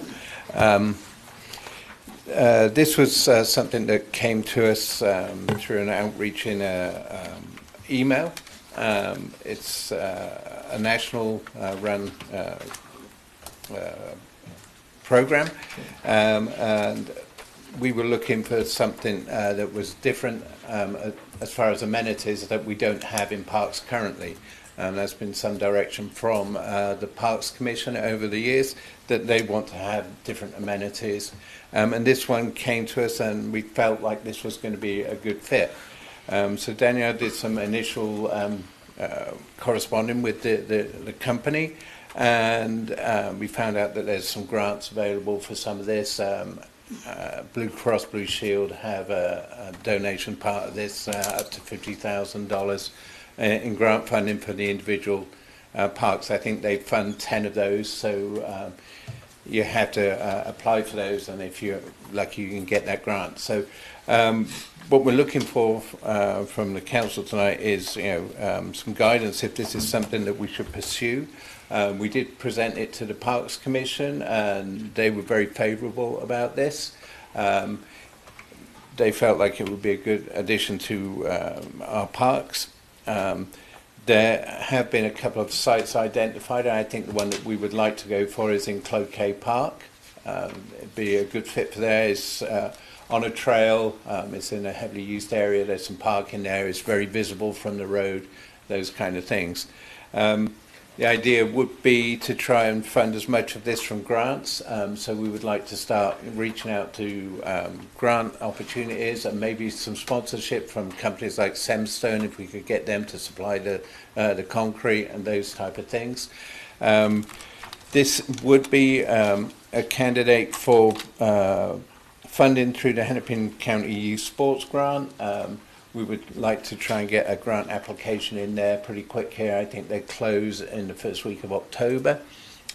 So we've started putting in some stuff together if we want to go for that route. The maximum grant for this type of equipment with Hennepin Youth Sports is $300,000. So we could potentially cover a substantial amount of that from that grant. So that's kind of the short and sweet on this. If you think it's worth us pursuing this, then we can go forward with that. Did she talk about any activities program being attached to this, so the site's used kind of on a regular basis? Is Yeah. kind of the element I was thinking of. We can put this out there and you know, if you build it, maybe they'll come, but like, I'd like that element to be attached kind of somehow to a role. Yeah, I think that would be definitely something to do with, you know, Danielle's role would have filled that in with Whether some it's her or recreation. somebody that we, Yeah. from community that can bring people to that. Yeah, like- some outdoor yoga facility, you know, Yeah. classes, that type of thing as well, yeah. There's also, I don't know if it talks about it well in here, but there's an app that you can download and it'll walk you through how to do like a 7-minute workout or 15-minute workout or something like that. So you can have an app that kind of walks you through how to use it, which is helpful too. I like the idea of it. I just look at myself and go, would I use it? How about you, Amy?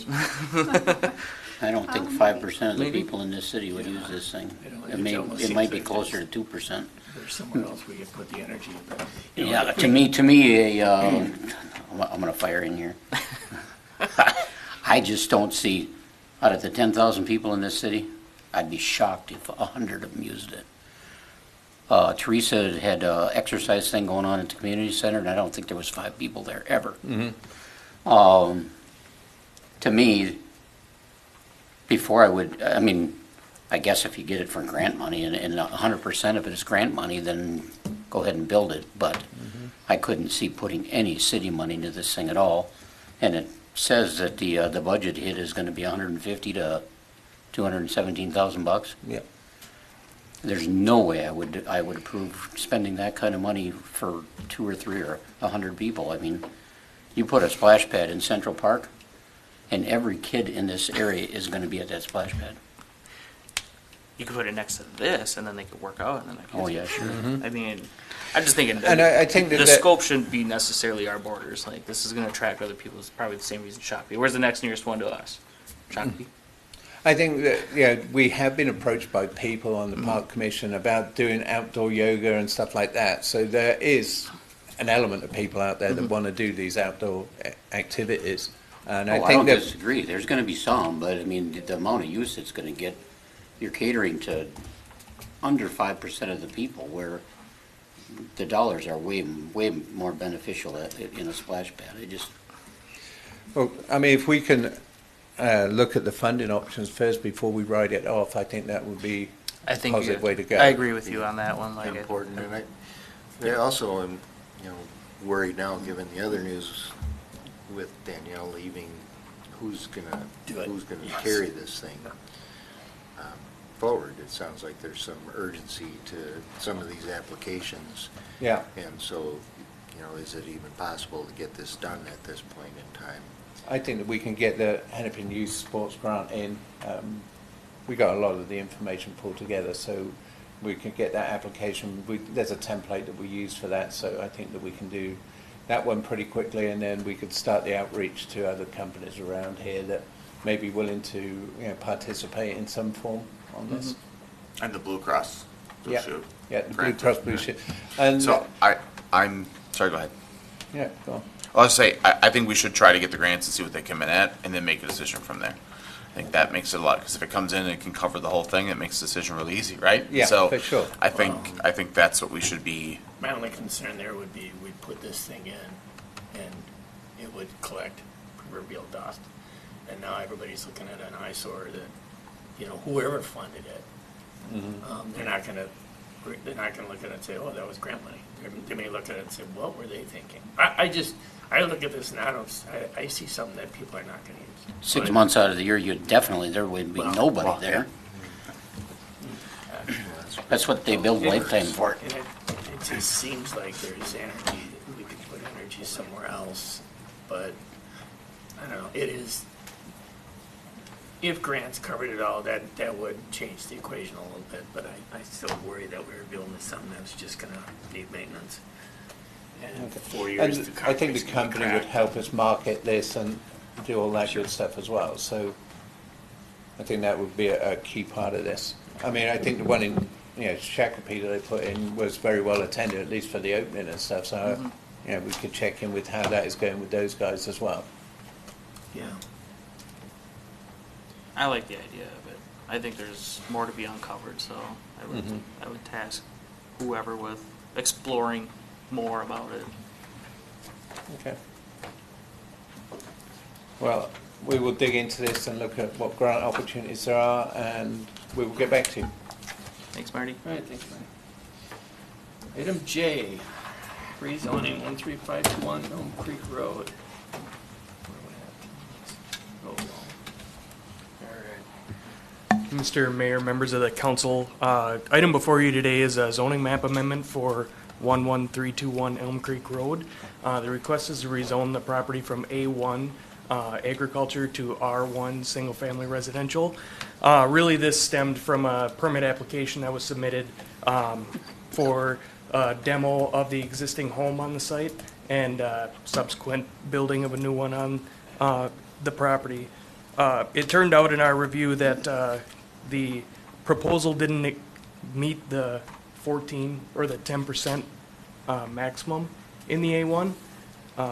And being that it doesn't meet any of the A1 minimum requirements for any of the lot standards, the request is to rezone it to R1.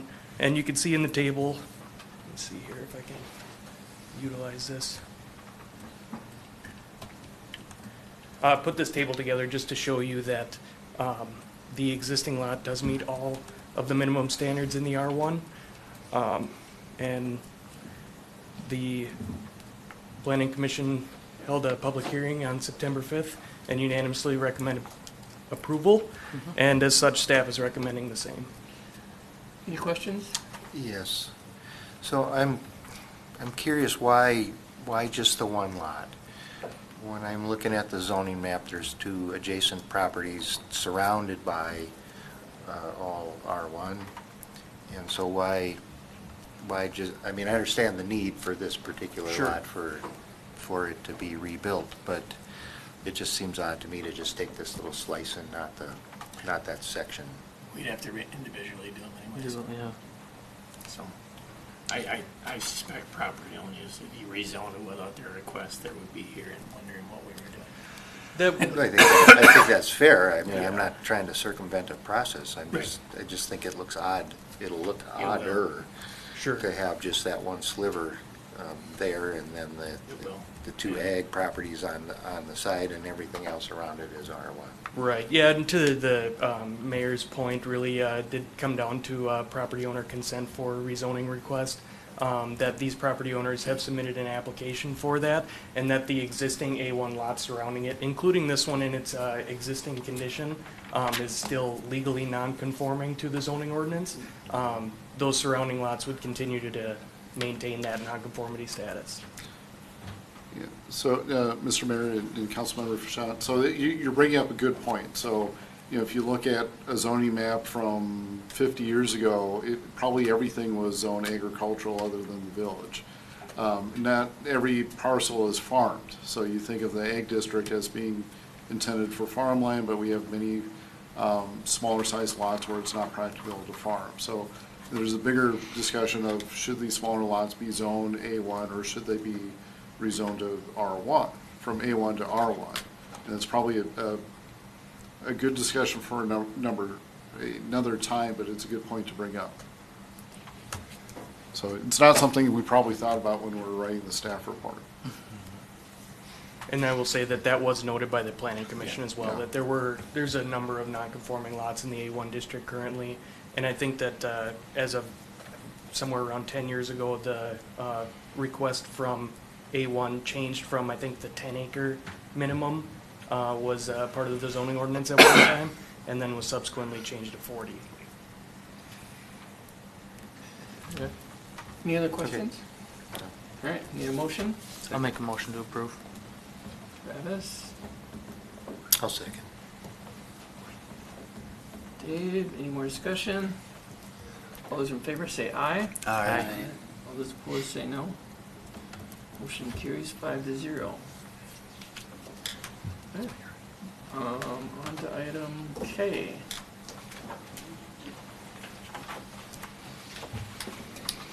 Good evening, Mayor and Council. We're looking at the EAW that was prepared for the Dayton Parkway neighborhood development.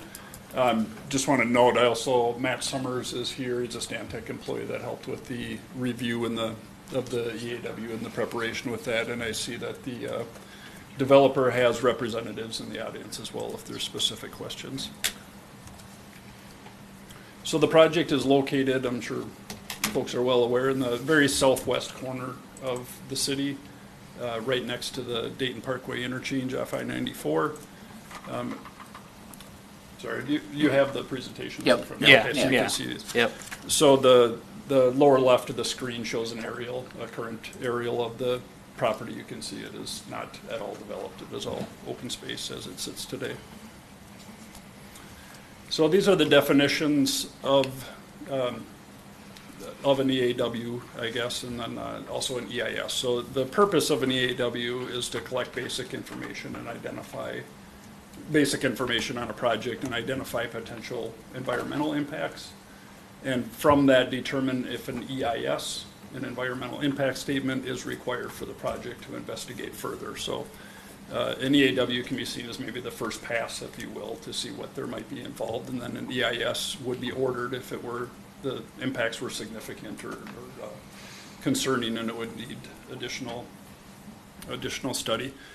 Just to note, in the definition here, it calls it a brief document. If you saw the separate email that went out, it was a 354-page brief document, so that could probably indicate what an EIS involves if we have to take a deeper look at it. So, Matt Council would consider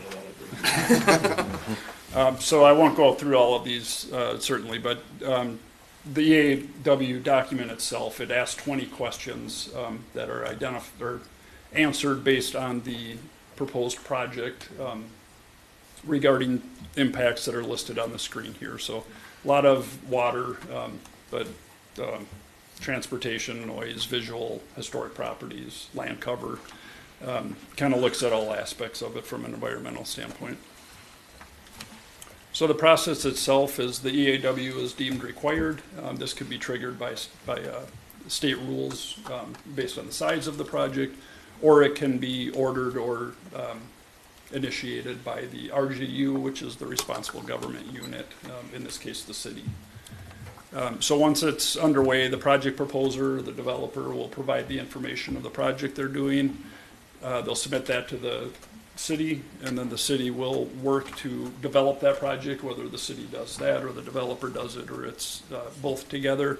We'll develop the EAW, adding information to answer those questions based on the proposed project. Once the EAW is deemed complete and all involved parties are satisfied with it, it's then distributed for public comment, which those agencies then have 30 days to comment on it and provide their thoughts back to the RGU for review. The RGU then looks at the comments received. If there's anything concerning, they can change things, or they can then deem if an EIS is in fact needed, or if it's determined that one is not needed, which is the purpose of the EAW. So this is the proposed project as laid out in the EAW. As you can see here, it's the road coming in off Dayton Parkway, extending through the site. It's a mix of, it's shown as a convenience store. It could be probably anything of retail or commercial on the corner, followed with a couple different apartment complexes and then some other multifamily homes down in the southeast. A lot of green space in here, and that's due to the nature of the topography. There's a lot of low areas with wetland, floodplain, other that would be difficult, potentially even impossible to develop certain areas. So this is just a distribution list. Again, I'm not going to read through these, but you can see there's a lot of both state and federal level agencies that receive this and are given the opportunity to provide comment on it. The bolded ones on here, if you can make those out, there was 4 of them that did submit comments during the review period. So those were looked at and addressed and responses prepared to those agencies. Who responds to those comments?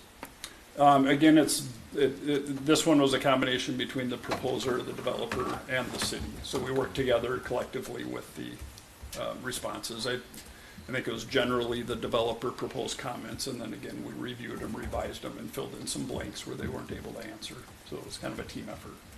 How back and forth does that go? Just the one round. Okay. So if they have a comment and our answer is we're not doing that. That's a fair comment. That's a fair comment. Noted, thank you for the comment, is a common one. Yeah, They so don't I tell you noticed say that in taken. a number of places related to the comments. We get, the response is kind of a canned, we'll consider it. And when I say I'll consider it at home, that mostly means no. I'm just being polite. Sure. So if they're saying they'll consider it, I would like to see that it actually was considered, even if it is ultimately rejected. Yes, and a lot of them are that way, and we do note it. And a lot of them are concerns or items that agencies want to just stress or make sure get accomplished. But it actually just does work itself out through the permitting process or through the review process. So they're very often addressed anyway. They just want to note it as important to them. So if they are concerning, or if it's something we wouldn't have otherwise done, then the comment would be that there may need to be a revision here. So on the comments, we did have a few reoccurring that were received from multiple agencies. The tree removal seemed to be a common one throughout, just that there was significant trees being removed from the site. So that's one we'll certainly take a close look at. The connectivity, maybe my new favorite term that they used, they want it to be human-centered, which I hadn't heard that one before, so we'll try to incorporate that the best we can. People will live there. Is it an apartment for ants or what? So I think it's the walkable connectivity, just usable space in it. But then it also adheres. talked about noise, which you would anticipate being next to a freeway. Yeah. But Yep. I don't know where that comes into play in the building process, where there would be That, a it's requirement. actually already been discussed on the layouts of possibly increasing the buffers from the highway. There's also different upgrades they can do, and this would, again, be flushed out through the review process, but they can upgrade windows and some of the building materials to help deaden some of those sounds. So that's already been discussed with the developer to some level, so. Yeah, that's an example of some that will just get flushed out even if they make the comment on it, they do get addressed, so. And then again, multiple agencies did comment. They really like to see that the city's comp plan and their goals and policies are brought forth in these reviews, that the city doesn't proceed through the project with contradictions from what they've said as a vision for the area. So that was another one that was noted multiple times. So our recommendation tonight is there is a resolution required for the approval of this determination that an EIS is not needed for the project. And just to reiterate, the EAW approval is a determination the EIS is not required. It is in no means any sort of an approval related to the project. So it doesn't give any entitlements. It doesn't even say you can impact this wetland because you had a building there. It doesn't give any approvals for it. It's used as a guidance document to be used for it. It's for the sole purpose of saying, do we need to find additional or do additional analysis, or will this all be worked out through the review and the permitting process? So that's the sole intent. All right, need a motion and a second. I'll make the motion to approve it. I'll second. Any more discussion? Okay, all those in favor say aye. Aye. Aye. Those opposed say no. Carries 5-0. On to item L. Park irrigation project installation. Mayor and Council, I think items L and M pretty much go together on here. I think they're one and the same. They're just separated out because they're aimed at two different contractor groups. One for installation of the pipework and the other to supply the water to the site via wells, basically. These are two projects that were taken out of the Park Improvements 2024 project to get done this year. There was this and the bridge were identified as projects that we would like to try and proceed with this year. We have got the bid documentation together. It's ready to go to the street now. We're looking for your approval to send this out and get it out to bid and get the bid numbers back so we can award contracts to stay on track to get at least some of this in the ground this year, with a view to getting substantial completion by June 1st, 2025. So I guess that's kind of where I'm at. So my question around it is, we're going to use wells in a couple of the parks. I get it for Stevens because Yeah. it's not in the area, but River Hills and Hayden Hills both seem to have city water available. And I saw the comment in there, it doesn't put the same strain on it. Yeah. It reduces the strain, but it's also another well to keep track of and maintain. And I think it was part of a water, city's water conservation effort. I think it's looking at the bigger picture. We might want to include wells on other parks like the the big 80-acre park that we want for sports fields. The fields back here are all irrigated by wells. It saves putting chemically treated water out down there, which costs us money to produce that as well. So that was kind of the consideration in there. We do trying to encourage developers to reuse water wherever possible rather than using city water. I think it's a good thing for the city to follow that suit as well. I think in the long run it will save us drilling premature wells and building out a system when we really don't need the water. That's kind of my thought behind it, and I know DNR are very forward thinking on that kind of thing. They would rather that those parks were irrigated by wells rather than city water. the DNR prefers that? Pardon? The DNR prefers wells? Yeah, I think that they would prefer us to use wells rather than do the deep wells into the bigger aquifers that are serving the cities. They would prefer to preserve those for city municipal water rather than putting it in for irrigation. And cost-wise, how does it compare? The cost of it, this is a much smaller well, much more smaller footprint, much more smaller operating equipment, so it'd be a lot cheaper. I don't know the exact cost. I mean, this type of well versus connecting to city water, not another giant well.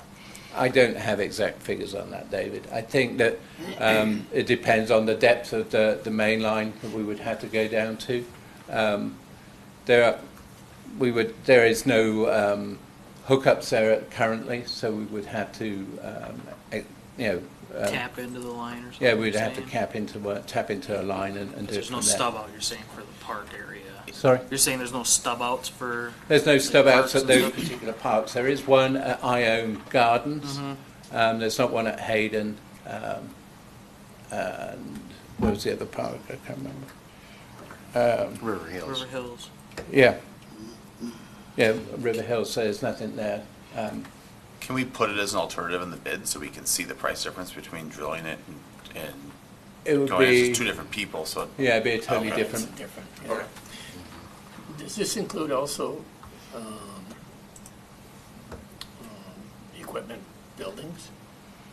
Say again. Equipment buildings, does this include that?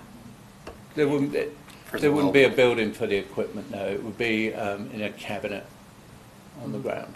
You wouldn't need, okay. Yeah, there would be no need for a big building like we would have for a municipal Yeah, I well. get that, I just figured you'd have something there, but. What okay. we generally do is you'll see around there would be these cabinets, the green cabinets that has a controller. We would just expand that to include the well, something along those lines.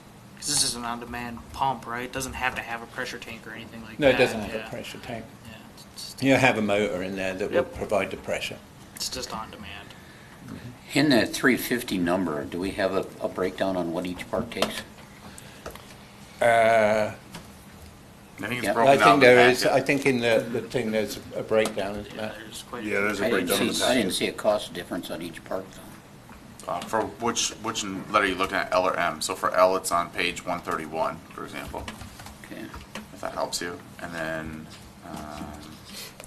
Stevens Park is where I'm going with this whole thing. I'm not against the irrigation system, but to me, Stevens Park is a little bit premature because we don't even know we don't have the dimensions on on the amusement area, we don't really know what's going in there yet.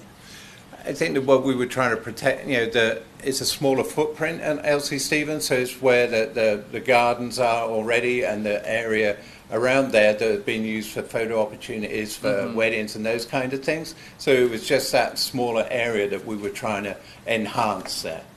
Yeah, because that's only part of the park that you're irrigating. Right? Sorry. That's only part of the park that you're irrigating at Stevens. Yeah. Or when you've got movies in the park and you got people sitting on the grass. Yeah, that area there. Yep. Right, yeah, you want it beautiful, so.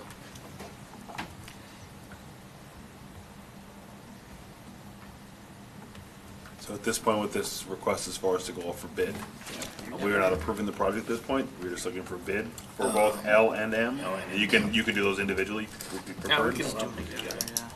But yeah, we are just looking for going out for bid for these. We have not asked me for approval of the project quite yet. Anybody, well, let me get a motion second first under this will be for L and M You gonna do them together or separate? together. Unless somebody's You got. can do them or together, that's totally fine. Okay. Zach just said he wanted them separate, which is what I was You can asking. do either or. Okay. So I'll make a motion that we approve L and M to go out for bid. I'll second. Okay, I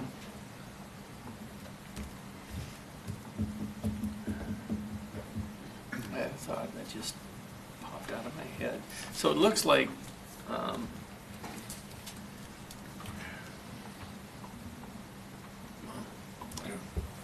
Scott, do you have anybody?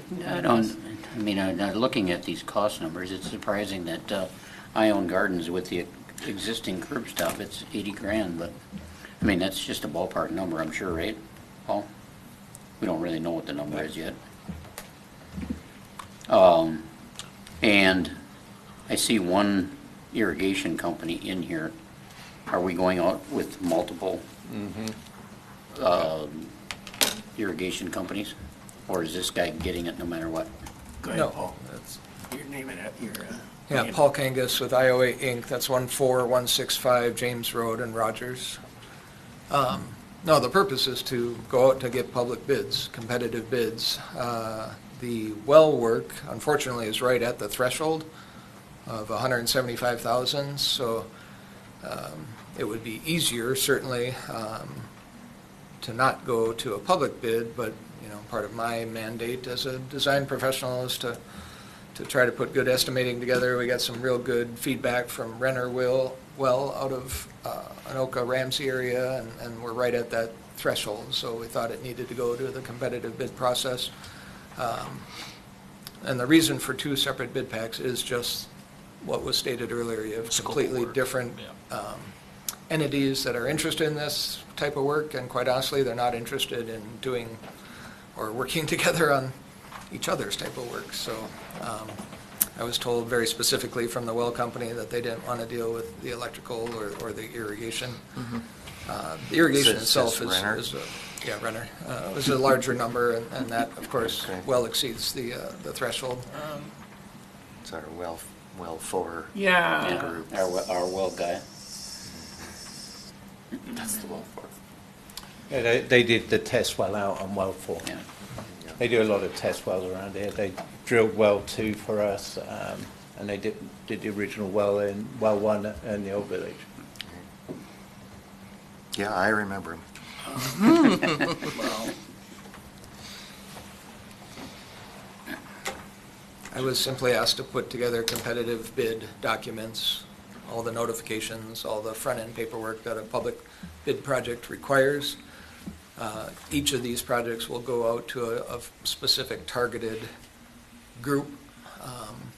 The irrigation designer that I partnered with that did the actual drawings has a maintained list of individuals. It'll go out in the public notice, of course, but I would expect most of our quotes will come back from people that we make aware of the project.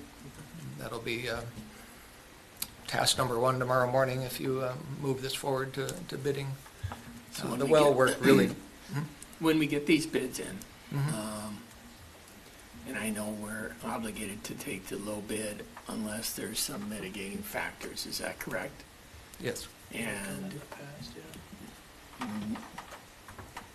what's the threshold for those mitigating factors?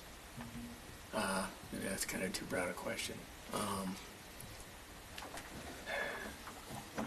What kind of things would allow us to not take the lowest bid? Is that what you're trying to ask? Kind of, yeah. Yeah. I mean, So I think the well companies are a fairly select group of size that can do this. McAlpine Well here in Dayton expressed some reservations that it was too large for them. it's kind of big. Whether or not they'll bid, I'll certainly call them and let them, make them aware of it in the interest of using local vendors. But there's really only 3 or 4 that we expect would be well-sized for the project. Okay. The irrigation that would have, does have in the specifications requirements for experience. And again, that'll go out to a targeted list of trusted vendors. But it is a public bid, so anybody that gets wind of it that wants to throw a number at it and can meet all those other thresholds, the bid security, the insurances, all of that. So there's some ability to weed them out. Okay, any other questions? Got a motion and a second? Fine. All those in favor say aye. Aye. Aye. Aye. All those opposed say no. Motion carries 5-0. Bids will come due on October 8th. I don't recall when the next meeting after that would be. It's a relatively short time frame to try to get the well work done. I think it is. Yeah, The 8th is the next meeting. Yeah, 8th is the next Okay. city council. Hey, meeting.